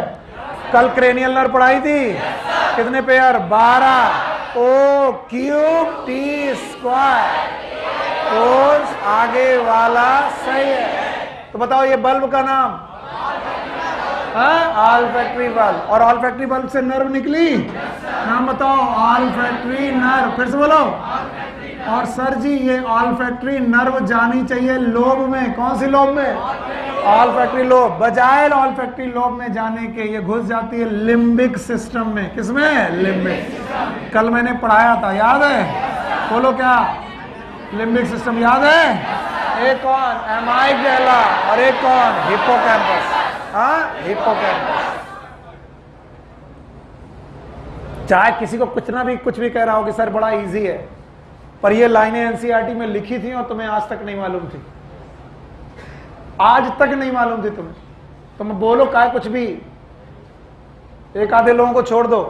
बताओ ऑल्फैक्टरी नर्व ने, सॉरी ये बोलो बाइपोलर नर्व ने अपना स्टिमुलस किसको पहुंचाया? Olfactory bulb. ऑल्फैक्टरी बल्ब से क्या बनी? Olfactory nerve. और ऑल्फैक्टरी नर्व कहां घुस गई? Limbic system. बोलो। और देखते हैं लिखा है कि नहीं लिखा। आओ पढ़ो हमारे साथ। Nose contain mucus coated receptor which are specialized for receiving the sense of smell and called as olfactory receptor. These are made up of olfactory epithelium that consist of 3 kind of cell। तीनों kind of cell के नाम बताओ। Receptor, supporting और basal. The neuron of the olfactory epithelium। Neuron of the olfactory epithelium का मतलब कौन सी? Receptor cell. यही है बाइपोलर नर्व, इन्हीं का नाम है neuron. Neuron of the olfactory epithelium extend from the outside। कहां से? इधर देखो, आउटसाइड टू इनसाइड। देखो extend from the outside environment and directly into pair of broad bean sized organ known as olfactory bulb. बताओ तो ये कौन सा बल्ब है? Olfactory bulb. And this olfactory bulb, आगे सुनो, which are extension of the brain's limbic system. जो कहां से आया है? ब्रेन के लिम्बिक सिस्टम से। और किस नर्व के द्वारा? Olfactory nerve. फिर से बोलो। और बताओ 12 पेयर ऑफ नर्व में पहली नर्व का नाम? ऑल्फैक्टरी। घुसना चाहिए ऑल्फैक्टरी लोब में, लेकिन हमारा ऑल्फैक्टरी लोब बहुत डेवलप नहीं है। मैंने पढ़ाया था ऑल्फैक्टरी लोब हमारा बहुत डेवलप। तो 4 ब्रेन का ऑल्फैक्टरी लोब इज, हम ह्यूमन के केस में डेवलप और लेस डेवलप। इसलिए ऑल्फैक्टरी नर्व कहां घुसी? Limbic system. कॉर्टेक्स की सब कॉर्टिकल। अभी मैं पूछ लेता कि कौन सी नर्व के बारे में बात कही जा रही है, तो सारे लोग बेटा ऑल्फैक्टरी नर्व बोलते, बल्कि वो बोल रहे nerve of epithelium. Nerve of, फिर से बोलो। इसका मतलब वो उन 3 सेल में से एक सेल ढूंढ रहे हैं। कौन सी 3 सेल? जो उन्होंने बताई नहीं, बस बोला 3 सेल होती हैं। तो कम से कम 3 सेल में एक सेल का नाम, उसका नाम नर्व है, दूसरी का नाम बेसल, तीसरी का नाम सपोर्टिंग। तो रिसेप्टर सेल ने एक्सटीरियर से, बाहर से रिसीव किया और कहां गई? ऑल्फैक्टरी बल्ब, जो किस साइज का है? Been size. 1 की 2, क्योंकि एपिथेलियम कितनी है? 2। तो 2 बीन साइज के बेटा यहां से रिसेप्टर बल्ब निकले। और बल्ब कहां गए? ब्रेन में। और ब्रेन के किस जगह पर? Limbic system. और लिम्बिक सिस्टम में जिस ट्रैक्ट से गए उस नर्व का नाम ऑल्फैक्टरी नर्व। लो पकड़ो, ये सब एनसीईआरटी में लिखा हुआ है और जिस दिन भी पूछा जाएगा हालत आप ही खराब होगी, इसलिए बहुत क्लियर कट दिमाग में रखो। बताओ, अब मैं जो पूछूंगा बताओगे? बताओ, नोज में पाए जाने वाले रिसेप्टर, क्या ये कीमो रिसेप्टर हैं? ये बताओ, कीमो रिसेप्टर में हवा में घुले हुए कुछ केमिकल को रिसीव करते हैं? नहीं, पानी में कि हवा में? हवा में घुले हुए कुछ रिसेप्टर बेटा जब जाते हैं तो किस एपिथेलियम में जाते हैं? Olfactory epithelium. कितनी सेल हैं? तीनों याद हैं? पहला रिसेप्टर, दूसरा, तीसरा रिसेप्टर सेल ने चीजें रिसीव की, पीछे की तरफ मैसेज दिया। पीछे बीन साइज का स्ट्रक्चर है, ये ब्रेन का पार्ट है। It is olfactory bulb. Nerve निकली, नाम बताओ? Olfactory nerve. कितनी नर्व निकलेगी? 2, एक राइट और एक लेफ्ट। ब्रेन में घुसेगी, लोब में कि लिम्बिक सिस्टम? Limbic system. तो बताओ, this is the extension of limbic system. आया? And this is how we get our olfactory reception इस तरीके से हमने अपना ऑल्फैक्टरी रिसेप्शन रिसीव किया। तो बताओ केमिकल रिसीव किए सलाइवा में घुले हुए केमिकल कि हवा में? हवा में। आइए सलाइवा में घुले हुए केमिकल को भी रिसीव करते हैं via tongue, and tongue is again a chemo receptor. बोलो कैसा है? कीमो। चलें, चलो दूसरा आ गया tongue. The second is known as tongue. चलिए, टंग जिस बोन से निकलती थी वो यू शेप थी, याद है? बोन का नाम क्या था? Hyoid, hyoid bone. और इसी हायोइड बोन से जो मैं डायग्राम बना रहा हूं, प्लीज माफ करिएगा, this diagram was not the real diagram, so please इन्हें आप माफ कर दीजिएगा। बस सर किसी तरीके से आपको सिखाना चाह रहे हैं और कुछ नहीं करना चाह रहे। याद रखना, इसका पोस्टीरियर 2/3 पार्ट लिम्फेटिक था। कैसा था? लिम्फेटिक। इसका टेस्ट से कोई लेना देना नहीं था। अंटीरियर 2/3 पोस्टीरियर 1/3, एंटीरियर 2/3 में थे पैपिला। क्या थे? पैपिला। मैंने बड बोला कि पैपिला? किसी ने बड तो नहीं सुना? मैंने सुना था इसमें पाए जाते हैं पैपिला, और जो मैं पढ़ा चुका हूँ पूछ सकता हूँ, याद है? पैपिला के नाम याद है? चलो बोलो। फिलीफा।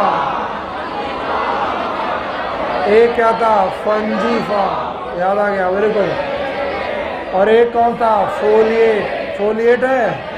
और एक सरकम। सबसे बड़े सरकमवेलेट है। पैपिला का मतलब ये उभार है, इन उभार को बोलते हैं पैपिला। टंग में बहुत बहुत छोटे छोटे उभार हैं। ये 4 प्रकार के उभार हैं। बोलो कौन? फिलीफा, फंजीफा, फोलिएट, सरकमवेलेट। ह्यूमन में कौन सा नहीं है? Folate. Not in human. Human में ये वाला पाया ही नहीं जाता। तो ह्यूमन में कितने पाए जाते हैं? 3। बोलो। फिलीफा, फंजीफा, सरकम। अब इन पैपिला में पाई जाती हैं buds. The papilla have buds and these buds are known as taste bud. बोलो। And these taste bud have the gustatory receptors. बोलो। गस्टेटरी रिसेप्टर, जैसे वहाँ स्मेल का रिसेप्टर था ऑल्फैक्टरी, वैसे यहाँ पर बेटा टेस्ट का रिसेप्टर है गस्टेटरी। और दीज है बर्ड्स, लेकिन buds not present. As filiform में buds are absent. Buds absent है और ये केवल प्रेजेंट है फंजीफॉर्म और सरकमवेलेंट। ये आउट ऑफ कोर्स है जो मैं पढ़ाने जा रहा हूँ। इन टेस्ट ऑफ बर्ड का भी स्ट्रक्चर बर्ड जैसा ही होता है, that's why they are known as birds. और इनमें भी 4 प्रकार की सेल।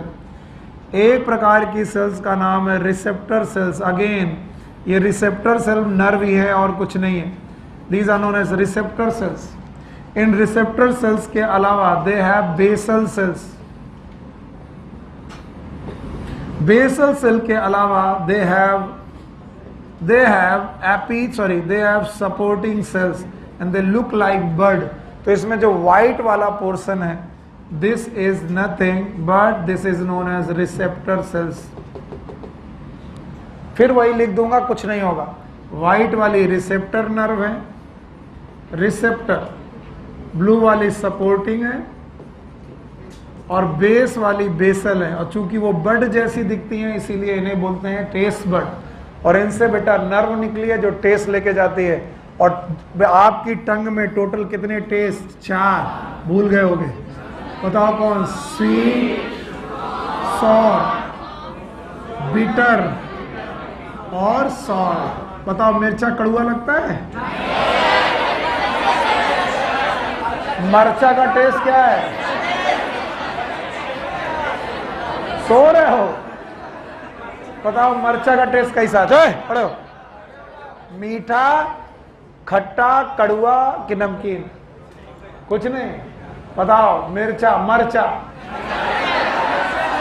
मरचा का टेस्ट नहीं होता। It is a burning sensation.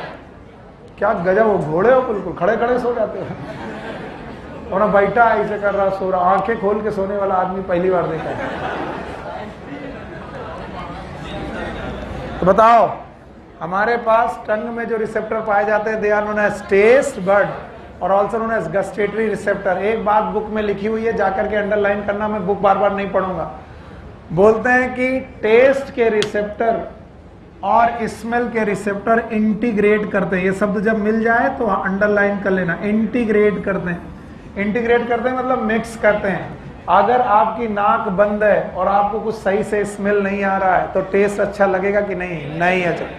इसलिए जुखाम आने पर ऐसा क्या होता है, मम्मा खाना अच्छा नहीं बनाती, बनाते हैं लेकिन हमें वो अच्छा नहीं लगता क्योंकि आज दोनों रिसेप्टर एक ही तरीके का बिहेव करते हैं। और ये बात भी एनसीईआरटी में लिखी है, अंडरलाइन कर लेना।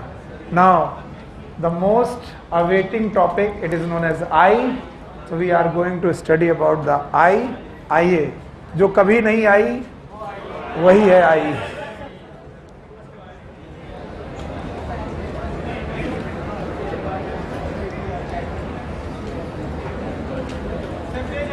हाँ, पेज ऐड कर दे, लो कर दिया add.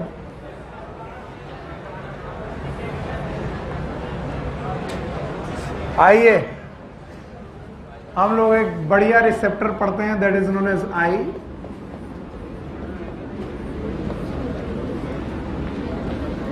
It is a photo receptor.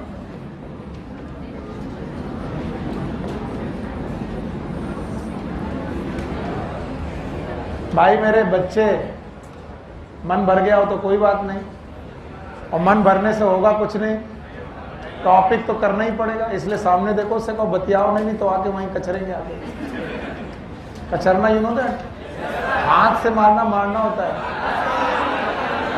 That is known as कचरना। फील करो क्या होगा। तो कई बार कई बच्चे मुझसे गुस्सा जाते हैं, छू कर देखो भला, तो इज्जत बचाते हुए वापस।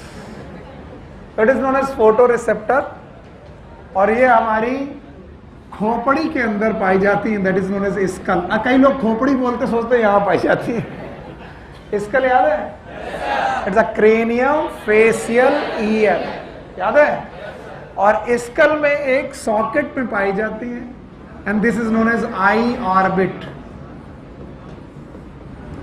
आंख की orbit, it is a bony surrounding. आपकी आंखें जिस बोनी सराउंडिंग में है, that is known as eye orbit. So eye orbit is a bony structure. अब चूंकि एनसीईआरटी लिखती तो लिखना ही पड़ता है आई ऑर्बिट। और इसी आई ऑर्बिट के अंदर हमारा एक प्यारा सा स्ट्रक्चर पड़ा हुआ है, eye, and that is very soft structure. वैसे मानोगे तो है नहीं, लेकिन मानोगे तो तुमको फायदा मिलेगा। पेन छोड़ के रख दो और हमारे साथ कुछ ऐसी बदतमीजियां करो जो केवल हम करना चाहते हैं, आप नहीं। ओके, बस देखते रहना मैं क्या कर रहा हूं। ओके चलो भाई, जब भी आंख के बारे में पढ़ाया जाएगा तो आंख में 3 लेयर है, बोलो मेरे साथ। सबसे बाहर वाली लेयर है फाइबरस डेंस कनेक्टिव टिश्यू। देखो मैं बना रहा हूं,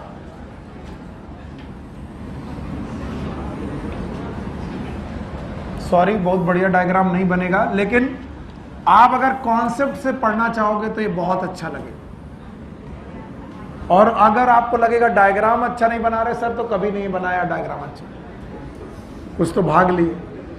अच्छा, तो जो सबसे पहला राउंड है, मैं इसको ऐसे ही बताता हूं कि ये रहा पहला गोला आई का, और तुम ना बनाओ, हम तो मिटा देंगे, तुम कैसे मिटाओगे? तो बोल रहा पहला जो गोला है आई का, it is made up of dense connective tissue. Dense connective tissue, शांत रहो बेटा।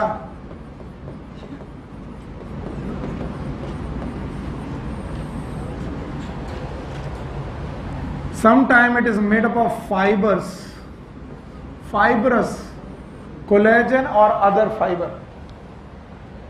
याद रखना ये पूरा गोला आपकी ऊपर की तरफ आई ऑर्बिट, ये रही आई ऑर्बिट, और नीचे की तरफ आई ऑर्बिट के बाद यहां पर पलकों के बीच से दिखाई पड़ता है। This is known as eyelids. It is ऊपर हड्डी है, फिर आईलिड, नीचे हड्डी, इट इज आईलिड। तो ये रही आईलिड्स, और आईलिड्स में जो ये हेयर्स हैं, these are known as eyelashes. बोलो तो बोलोगे सर ये आंख आपने बना दी, आपसे बड़ा बेवकूफ कोई नहीं। बिल्कुल सही आपने कहा, मेरे से बड़ा बेवकूफ कोई नहीं। यस सर, इस फाइब्रस लेयर का जो सबसे एंटीरियर मोस्ट पार्ट है, the anterior most part, it is transparent. बोलो कैसा? ट्रांसपेरेंट। अब आपको कुछ कुछ दिखाई पड़ेगा, ये बताओ कैसा है? ट्रांसपेरेंट। फिर से बोलो। तो जो आपका एंटीरियर मोस्ट पार्ट है, it is transparent and that is known as cornea. बोलो क्या नाम है? कॉर्निया। तो कॉर्निया इज वस्कुलर की फाइब्रस? वस्कुलर।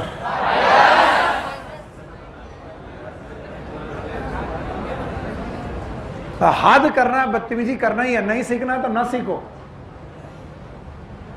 देखो ध्यान से,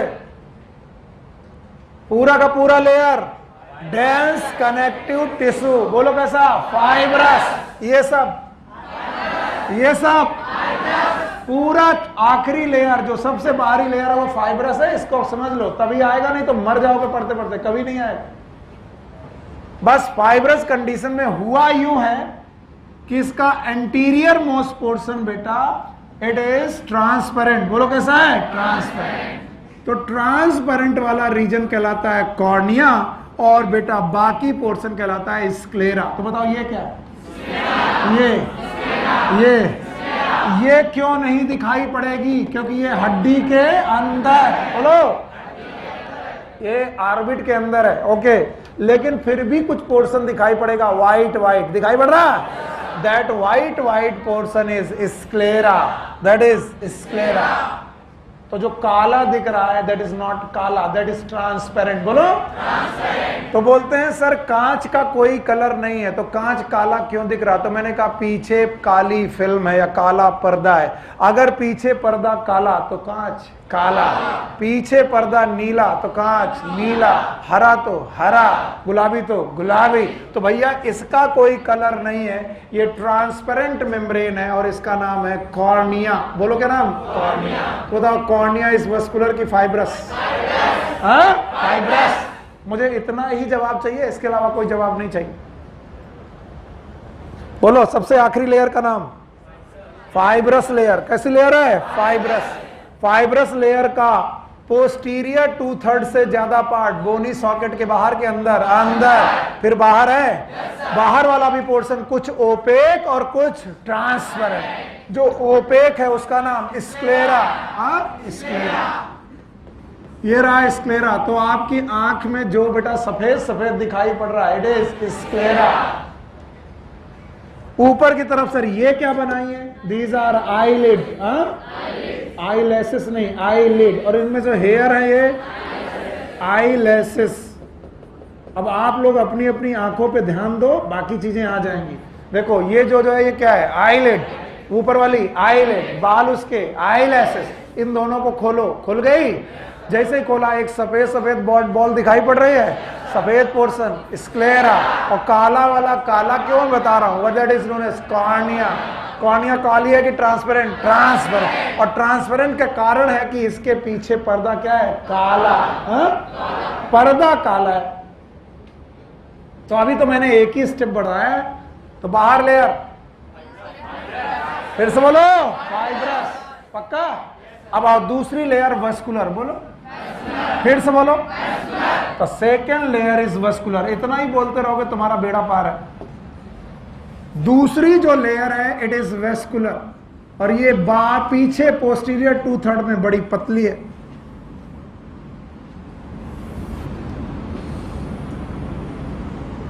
the second layer is vascular. Vascular layer का मतलब होता है जिसमें ब्लड वेसल्स प्रेजेंट हो।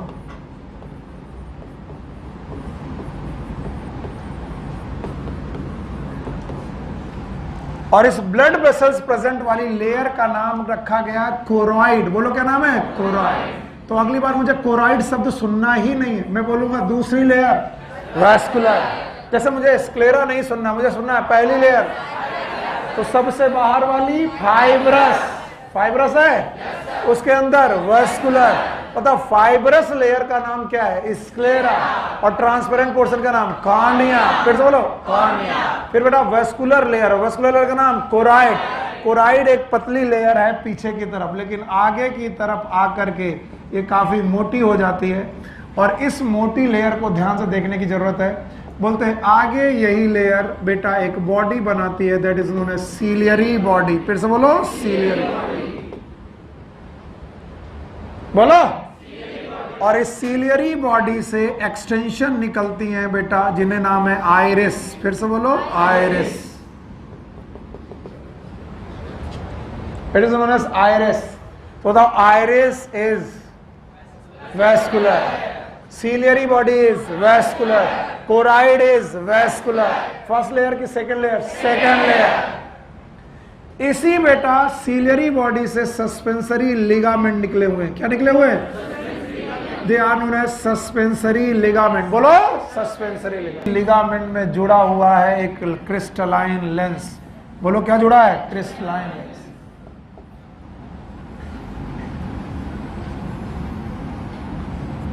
This is known as lens. मैंने कुछ नहीं किया, मैंने केवल स्कीम फॉलो की कि मैं पहली लेयर बनाऊंगा उसके बाद दूसरी लेयर बनाऊंगा, बस मैंने ये स्कीम फॉलो की, दैट्स इट। और कोई स्कीम ही नहीं फॉलो की मैंने। बोलो पहली लेयर कैसी थी? फाइब्रस। दूसरी वाली लेयर कैसी? वेस्कुलर। वेस्कुलर का नाम कोराइड। फिर से बोलो कोराइड। पोस्टीरियर 2/3 में थिक है कि थिन है? थिन। हाँ, आगे जाकर के ये मोटी हो गई है। चलिए मैं इसी कलर से, जिस कलर से मैंने कलर बनाया उसी कलर से सारे चीजें लिख रहा हूं। ध्यान सुनो, बताइए इस पार्ट का नाम ciliary body. Thank you very much. Ciliary body. Ciliary body का एक्सटेंशन नाम बताओ? आइरिस। फिर से बोलो आइरिस। अब बताओ अगर मैं कॉर्निया को देखूं तो ट्रांसपेरेंट की बेटा कलरफुल, ट्रांसपेरेंट, लेकिन पीछे पर्दा आइरिस। अगर आइरिस काली तो कॉर्निया काले, आइरिस नीली तो कॉर्निया नीली। कुछ आंखें नीली होती हैं, कुछ बेटा काली होती हैं, कुछ ब्राउन होती हैं। ज्यादातर इंडियन दो ही कलर में निपट गए, काले और भूरे, और उनमें भी से 90% काले। तो बेटा काले होने का कारण है इनमें पिगमेंट, नाम है मेलानिन। बोलो क्या नाम? मेलानिन। तो इस वजह से ये आइरिस दिख रही है। इसके बाद ये सीलियरी बॉडी, और इस लिगामेंट का नाम प्लीज बोलिए सस्पेंसरी लिगामेंट।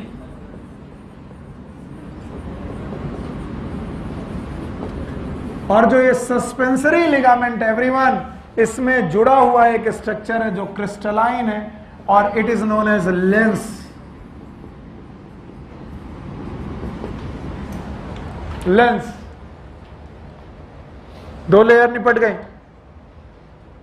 अब अगर मैंने आपकी आंख का क्रॉस सेक्शन ये लिया है लंबवत, और अगर मैं आगे से काटूं लाइक दिस, अभी मैंने आई बॉल, सी ये आई बॉल का था कॉर्निया, ऐसे काटा हुआ है, ऐसे। अभी मैं आई बॉल ऐसे काटूं, ऐसे काटूंगा तो बताओ जो स्ट्रक्चर आपको लंबवत दिख रहा है वो गोल दिखेंगे? यस। अगर मैं गोल दिखाने की कोशिश में जाऊंगा तो आपको क्या दिखेगा? अगर मैं कट यहां से मारूं, यहां से, अगर इस जगह से कट मारूं, इस वाले प्लेन से कट मारूं, तो मुझे चारों तरफ गोल गोल दिखाई पड़ेगी सीलियरी बॉडी। बोलो क्या? Ciliary body. और सीलियरी बॉडी से लटकती हुई ये आइरिस। फिर से बोलो आइरिस। ये रहा आइरिस, ये रहा आइरिस। बोले कह रहे चारों तरफ से दिखा दी, पहले एक तरफ से दिखाया था, बेवकूफ है ये। यही समझाना है, बस यही समझ जाओ, बाकी तुम्हें आता है।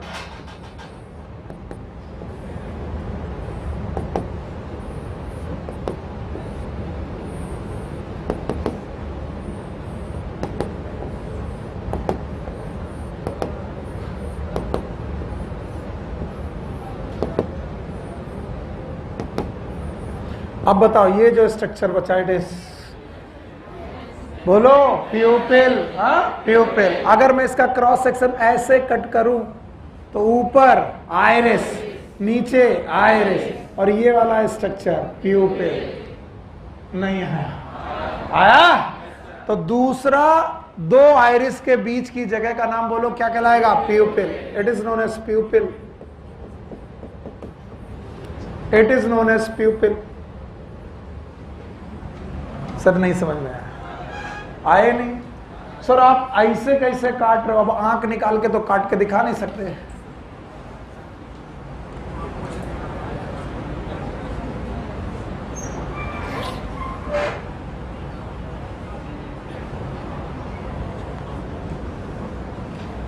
Let's suppose this is my eyeball. It is my अच्छा eyeball है। आगे से जो तुम देख रहे हो ओपन पार्ट है। अब मैंने इस eyeball को कट किया है। कट किया दिस सेक्शन। इस सेक्शन पे कट करने पर आपको जो ये जो बेटा दिख रही है, इट इज आइरिस। बोलो आइरिस कितनी दिखेगी? एक, क्योंकि साइड से दिख रहा है, देख रहा हो। और ऐसी बहुत सारी आइरिस होगी सामने से, नहीं आया? और जहां पर आइरिस आपस में जुड़ नहीं रही होगी वहां पर एक गैप प्रेजेंट होगा, that is known as pupil. Pupil. फिर भी नहीं आया तो भाड़ में जाओ। बताओ इसका नाम, इसका नाम, इसके बीच का गैप प्यूपिल। अब सुनना, आइरिस में पाई जाती है आइरिस मसल।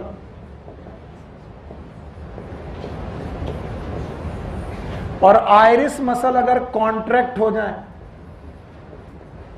तो आइरिस छोटी हो जाएगी। आइरिस मसल अगर कॉन्ट्रैक्ट हो जाए तो आइरिस छोटी हो जाएगी। तो प्यूपिल छोटा की बड़ा? बड़ा। और अगर आइरिस डायलेट हो जाए तो प्यूपिल छोटा। सर ये नहीं समझ में आया, फिर से। आइरिस मसल अगर कॉन्ट्रैक्ट हो जाए तो आइरिस छोटी, तो गैप बड़ा, और गैप बड़ा तो प्यूपिल बड़ा, बड़ा। और इसे बोलते हैं डायलेशन ऑफ प्यूपिल। बोलो तो contraction of iris, it will generate dilation of प्यूपिल। ये शब्द समझी में नहीं आता लोगों को? आया? अगर आइरिस कॉन्ट्रैक्ट हो जाए तो आइरिस छोटी हो जाएंगी, और अगर आइरिस छोटी हो जाएंगी तो गैप बड़ा, और गैप बड़ा हो गया तो बताओ प्यूपिल छोटा की बड़ा? बड़ा। और प्यूपिल बड़ा तो डायलेशन। जाकर के किसी दोस्त की आंखें कायदे से देखना, उस काले वाली पुतली के बीच में भी एक काला पोर्शन होगा। टॉर्च डालना, टॉर्च की लाइट टॉर्च की लाइट डालना, वो प्यूपिल बड़ा होगा कि छोटा? छोटा। टॉर्च की लाइट हटाना, बड़ा। और प्यूपिल छोटा और बड़ा होता रहता है on the basis of light. कितनी लाइट चाहिए? लाइट अगर कम चाहिए तो वो हो जाएगा छोटा, क्योंकि बेटा आपकी आइरिस इज ट्रांसपेरेंट की ओपेक? ओपेक। और यहां से लाइट घुस नहीं सकती, तो लाइट कहां से घुसेगी? प्यूपिल से। तो बेटा लाइट केवल प्यूपिल से घुस सकती है। दैट्स वाई बेटा प्यूपिल जितना बड़ा लाइट उतनी ज्यादा, और प्यूपिल जितना छोटा लाइट उतनी कम। बताओ अंधेरे में क्या बड़ा? प्यूपिल बड़ा। और बहुत उजाले में प्यूपिल छोटा। अब सोचो, तुम सिनेमा थिएटर में घुसे, सुनो पहले, तुम आए हो बाहर से, बाहर दिन है, बाहर दिन है तो बाहर रोशनी, बाहर रोशनी ज्यादा है तो रोशनी ज्यादा जानी चाहिए कि कम? कम। तो बताओ आइरिस छोटी है कि बड़ी? बड़ी। प्यूपिल, प्यूपिल छोटा है। जैसे ही सिनेमा हॉल में घुसे आपको कुछ दिखाई नहीं पड़ रहा। क्यों नहीं दिखाई पड़ रहा? क्योंकि आइरिस अभी तक कॉन्ट्रैक्ट नहीं हुई है। और प्यूपिल बड़ा है कि छोटा? छोटा। तो लाइट अंदर कम जा रही कि ज्यादा? कम। फिर थोड़ी देर तो तुम बैठे रहे, तो बैठे रहने की वजह से आइरिस हुई कॉन्ट्रैक्ट, और कॉन्ट्रैक्ट होने के लिए प्यूपिल छोटा कि बड़ा? बड़ा। अभी तक जो लोग नहीं दिख रहे थे तुम्हें अगल बगल दिखने लगे। अच्छा तुम भी बैठे हो, पॉपकॉर्न लिए बैठे हो, पर शुरुआत में दिखाई नहीं पड़ रहा था। क्यों? क्योंकि प्यूपिल उस समय क्या था? छोटा। तो जब लाइट ज्यादा होती है तो प्यूपिल क्या करेगा? अपना साइज छोटा। और जब लाइट कम होती है तो प्यूपिल अपना साइज बड़ा। और इसलिए सिनेमा थिएटर से जैसे ही बाहर आते हो और अभी भी धूप है तो आप अपनी आंखें थोड़ी देर के लिए बंद करते हो। क्यों? क्योंकि आपका प्यूपिल थोड़ा ज्यादा डायलेटेड है और इस समय रोशनी कम जाएगी कि ज्यादा? ज्यादा। तो आप थोड़ी देर बंद करते हो और उसके बाद आप अडॉप्ट करते हो। यस और नो? यस। तो प्यूपिल छोटा और बड़ा इन आइरिस मसल की वजह से हो रहा। सुन लो बेटा, काम आएगा, जिंदगी में काम आएगा ये सब। बताओ, पहली लेयर फाइब्रस, पीछे की तरफ नाम है स्क्लेरा, आगे की तरफ कॉर्निया, दूसरी लेयर वेस्कुलर, हाँ वेस्कुलर। वेस्कुलर लेयर पिगमेंटेड भी है, कैसी है? पिगमेंटेड। ये भी याद रखना, the vascular layer is pigmented also. अब ये पिगमेंट जैसा होगा आंख वैसी। अब इंडियन के आंख काली मतलब यहाँ है मेलेनिन, और चले जाओ बेटा अमेरिका वगैरह जगह में, वहां पर कैसी आंखें? लाल लाल नहीं यार, नीली नीली। तो they have the blue eyes, they have the green eyes और ब्लू नहीं। सौरभ कह रहे हमको तो सर संतरे वाला आई चाहिए, ना मिलेगा बाबू। बताओ यहाँ पर जो आई है, और आई का कलर किसका कलर है? कॉर्निया का कलर कि आइरिस का? Iris, iris. Now the third layer is retina, and the third layer is retina, my dear, third layer is retina. तीसरी लेयर है retina.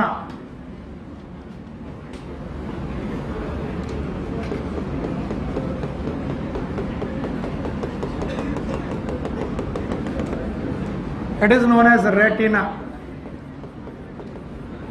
and the retina is the layer of receptor and nerve. ना सुनो हमारा क्या जाता। Even the retina have pigment, तो retina की अपनी एक एपिथेलियम होती है जो कोराइड के साथ साथ चलती है, and it is also pigmented.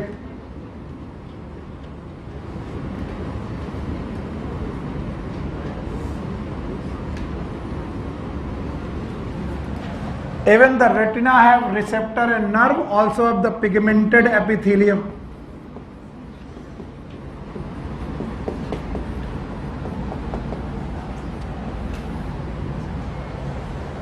Pigmented epithelium. तो बताओ आई में कितनी लेयर? 3। पीछे वाली फाइब्रस, बीच वाली वेस्कुलर, अंदर वाली रेटिना, रेटिना। अब सुनना, लेंस और कॉर्निया के बीच में एक चैम्बर दिस, और लेंस और रेटिना के बीच में चैम्बर ये, और इन दोनों चैम्बर के अपने अलग अलग नाम। इस वाले चैम्बर का नाम है विट्रस चैम्बर, और इस विट्रस चैम्बर में भरा हुआ है जेल, और इसे बोलेंगे विट्रस ह्यूमर।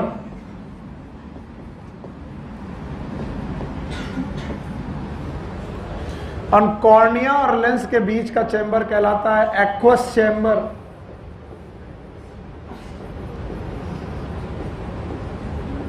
और यहां पर भरा हुआ है fluid known as aqueous humour.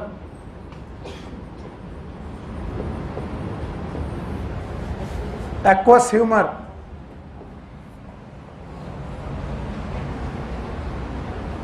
चलो आई में कितनी लेयर? तीनों बता पाओगे? बताना ही पड़ेगा। बोलो पहला सबसे बाहर फाइब्रस, पीछे स्क्लेरा है, आगे कॉर्निया। कौन है ओपेक? स्क्लेरा। और कौन है ट्रांसपेरेंट? कॉर्निया। बीच वाली लेयर याद है? नाम बताओ। कोराइड, वेस्कुलर है, पीछे कोराइड है, आगे स्वेल कर गई है। नाम बताओ। सीलियरी बॉडी, बोलो।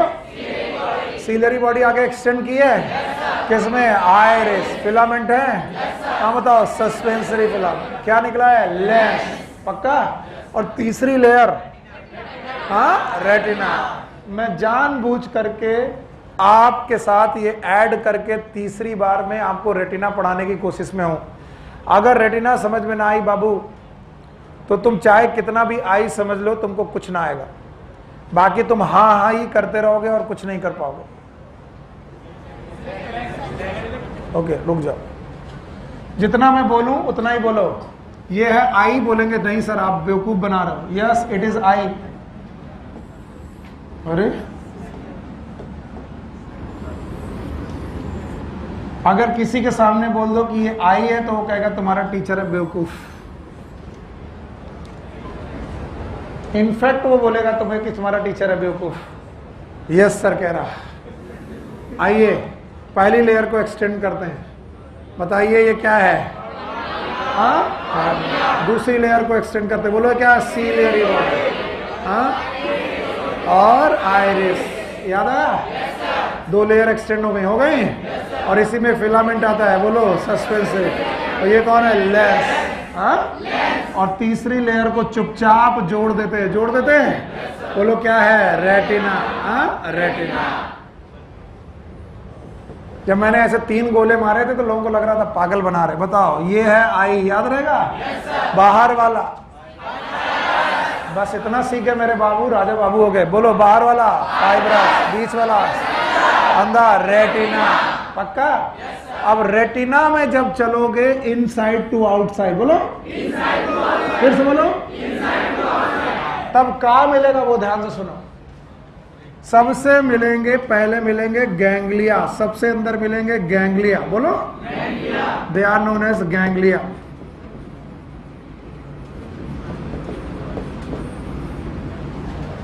गैंग्लिया के बाद मिलेंगी बाइपोलर नर्व। कई सालों से पढ़ा रहा हूं, सबसे कंफ्यूजिंग पार्ट यही है, इसलिए सुन लो बेटा, शायद काम आ जाए। बाइपोलर नर्व,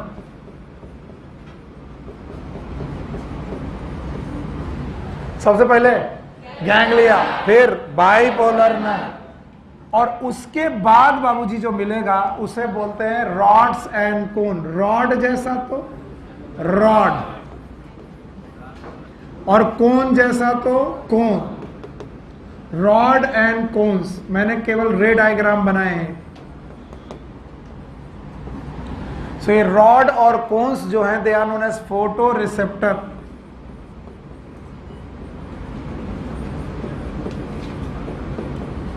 चलो मुझे बताओ, इनसाइड टू आउटसाइड गैंग्लिया। बोलो कौन? गैंग्लिया।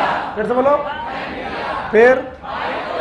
फिर फोटो रिसेप्टर। याद रखना, अब जो लोग सीख पाएंगे वो अच्छी तरीके से जान पाएंगे, नहीं तो बेटा फिर आपकी मर्जी। लाइट आई सामने से, किससे निकली? कॉर्निया। आइरिस से निकल, अच्छा, फिर निकली प्यूपिल से, कहां गई? लेंस।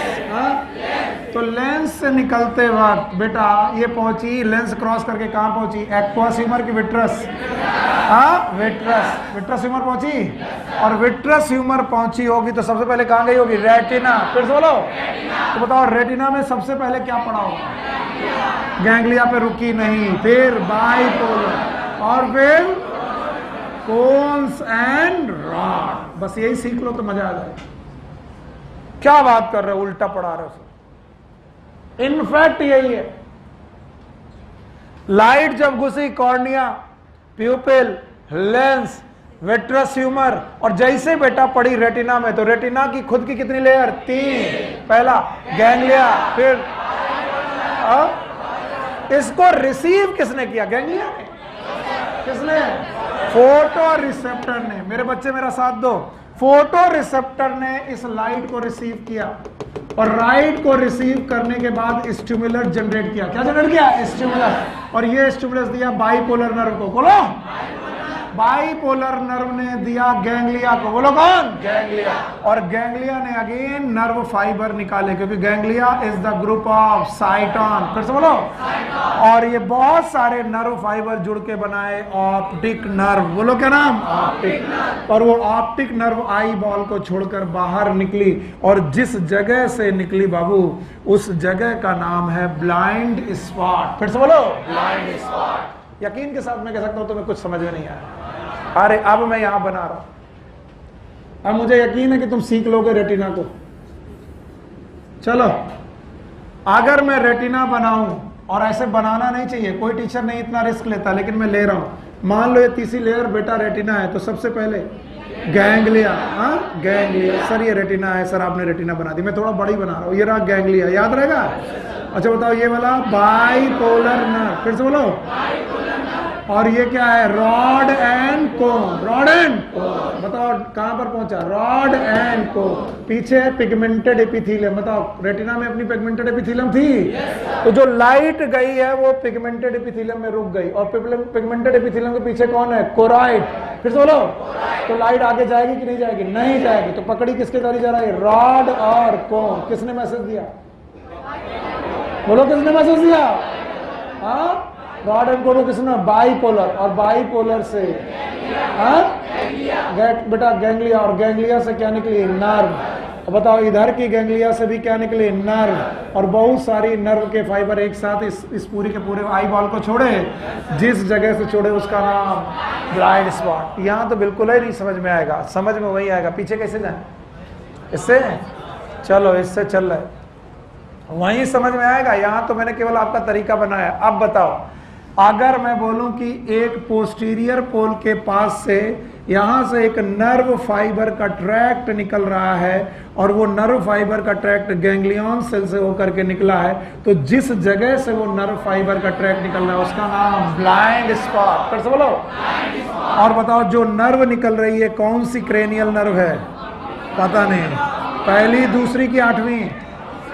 पहले थी ऑकुलोमोटर, नहीं पहले थी ऑप्टिक ऑल्फैक्टरी, दूसरी थी ऑप्टिक। क्या ये ऑप्टिक नर्व है? तो ये है ऑप्टिक नर्व। और जिस जगह से ऑप्टिक नर्व निकल रही है ना वहां रॉड है ना वहां कोन है, इसलिए वहां पर एक स्पॉट बन रहा है। नाम बताओ, ब्लाइंड स्पॉट। फिर से बोलो, ब्लाइंड स्पॉट। और बोलते हैं इसी ब्लाइंड स्पॉट के थोड़ा लेटरल रेटिना सबसे थिनेस्ट है। थिकेस्ट की थिनेस्ट रेटिना सबसे थिनेस्ट है, और जिस जगह पर रेटिना सबसे थिनेस्ट है उस जगह पर डिप्रेशन है। बोलो क्या है? डिप्रेशन। और उस डिप्रेशन का नाम है फोविया। बोलो क्या नाम? फोविया। और इस फोविया में कटा कोन सेल्स, बोलो कोन सेल्स बहुत डेंसली पैक्ड है, बहुत ज्यादा डेंसली पैक है। ऑल्दो मैंने रॉड और कोन के बारे में अभी कुछ नहीं पढ़ाया, आपको पढ़ाऊंगा, टाइम लगेगा तभी पढ़ाऊंगा। पर अभी आपको मान के चलो कि बताओ कितनी लेयर थी रेटिना में? तीनों याद है? पहले बोलो, गैंग्लिया, बाइपोलर और रॉड एंड कोन्स। उनमें रॉड एंड कोन्स में इस जगह पर कौन है? रॉड की कोन्स।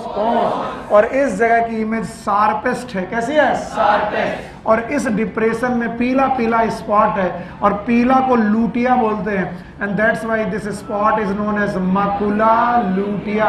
ये लूटिया शब्द तीसरी बार आया, याद करो, कॉर्पस ल्यूटिया, याद है? ल्यूटिनाइजिंग हार्मोन, LH, याद आया? अभी क्या आया? Macula lutea, and that's why this spot is known as yellow spot. फिर से बोलो। और इस येलो स्पॉट पे इमेज का रिजोल्यूशन मिनिमम की मैक्सिमम विजुअल एक्विटी। एक्विटी का मतलब होता है रिजोल्यूशन, सबसे ज्यादा विजुअल रिजोल्यूशन इसी पॉइंट पर आ रहा है, और ये है आपकी आई बॉल। लेकिन बच्चा मेरे, तुमको ये समझना बहुत जरूरी है कि ऑप्टिक नर्व कैसे बन रही होगी। तो पूरी रेटिना के क्या होंगे? रॉड्स एंड कोन। किसको मैसेज दे रहे होंगे? Bipolar nerve. बाइपोलर किसको? गैंग्लिया।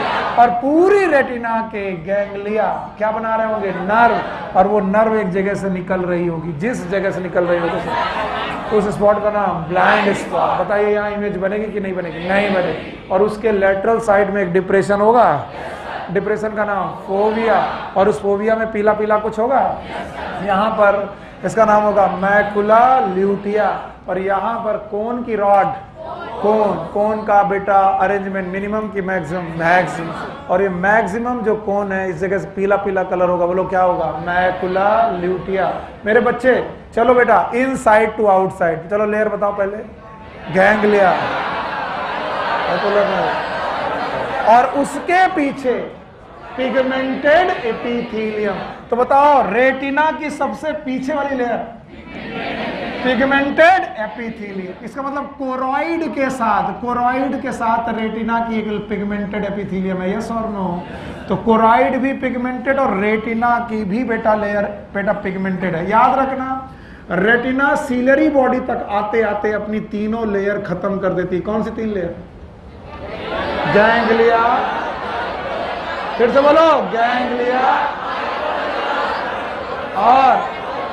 और जिस जगह ये खत्म करती है उस कनेक्शन का नाम है ओरा सेराटा। ओरा सेराटा आपकी एनसीईआरटी में नहीं है, लिख लेना, ओरा सेराटा। रेटिना की तीनों लेयर खत्म, लेकिन इसकी पिगमेंटेड एपिथेलियम अभी भी कोरॉइड के साथ आगे बढ़ती है, और इसीलिए कोरॉइड में एक और कलर मिल सकता है। बोलो किसका? रेटिना। और रेटिना की कौन सी लेयर था? पिगमेंटेड। सुना ही नहीं आपने? सबसे पहले गैंग्लिया, फिर फाइबर बाइपोलर में, फिर रॉड्स एंड कोर्स, और फिर एपिथेलियम कौन सी, पिगमेंटेड, और फिर कौन है, कोराइड। तो कोराइड भी पिगमेंटेड और रेटिना की पिगमेंटेड एपिथेलियम भी पिगमेंटेड। ये दोनों यहां पर आई, 3 लेयर खत्म हुई, केवल बेटा पिगमेंटेड एपिथेलियम आगे निकली। इस पॉइंट का नाम है ओरा सेराटा। बताओ इस जगह से इस जगह के बीच का चैम्बर का नाम एक्वस चैम्बर, और लेंस से रेटिना के बीच में विट्रस चैम्बर। यहां क्या भरा है, विट्रस ट्यूमर, और यहां क्या भरा है, एक्वस ट्यूमर। मैं फिर आपसे कहूंगा, ध्यान सुनिएगा, फिर आपसे कहूंगा, जो लोग ये सीख गए वो राजा बाबू हैं। बताओ क्या ये आई है, बोलो ये आई है, क्या इसमें आई बना सकते हो, सबसे बाहर वाली फाइब्रस है। बताओ ये क्या है, कॉर्निया, ये क्या है, स्क्लेरा। दूसरे नंबर वाली याद है, बोलो क्या नाम था, कोराइड। सिलेरी बॉडी आई, बताओ ये क्या है, आइरिस। आइरिस। क्या ये सस्पेंसरी फिलामेंट है, यस और नो? बताओ सस्पेंसरी फिलामेंट में क्या जुड़ा है, लेंस। लेंस। ये आइरिस है, अभी रेटिना नहीं बनी। क्या रेटिना की 3 लेयर हैं? बोलो सबसे पीछे लेयर पिगमेंटेड, बोलो।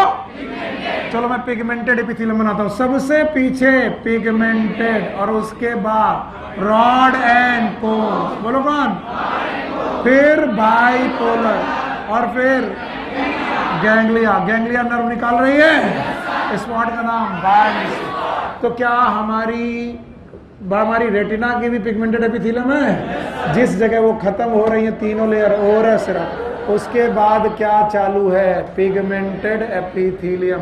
और इसीलिए जिस कलर की रेटिना की पिगमेंटेशन होगा, आइरिस उसी कलर की दिखाई पड़ेगी। अदरवाइज आइरिस कलरफुल नहीं थी। आइरिस का नेचर तो क्या था, वस्कुलर। बोलो क्या, मैंने बोला था वस्कुलर होना उसका नेचर था। उसे कलर किससे मिला, पिगमेंटेड एपिथेलियम।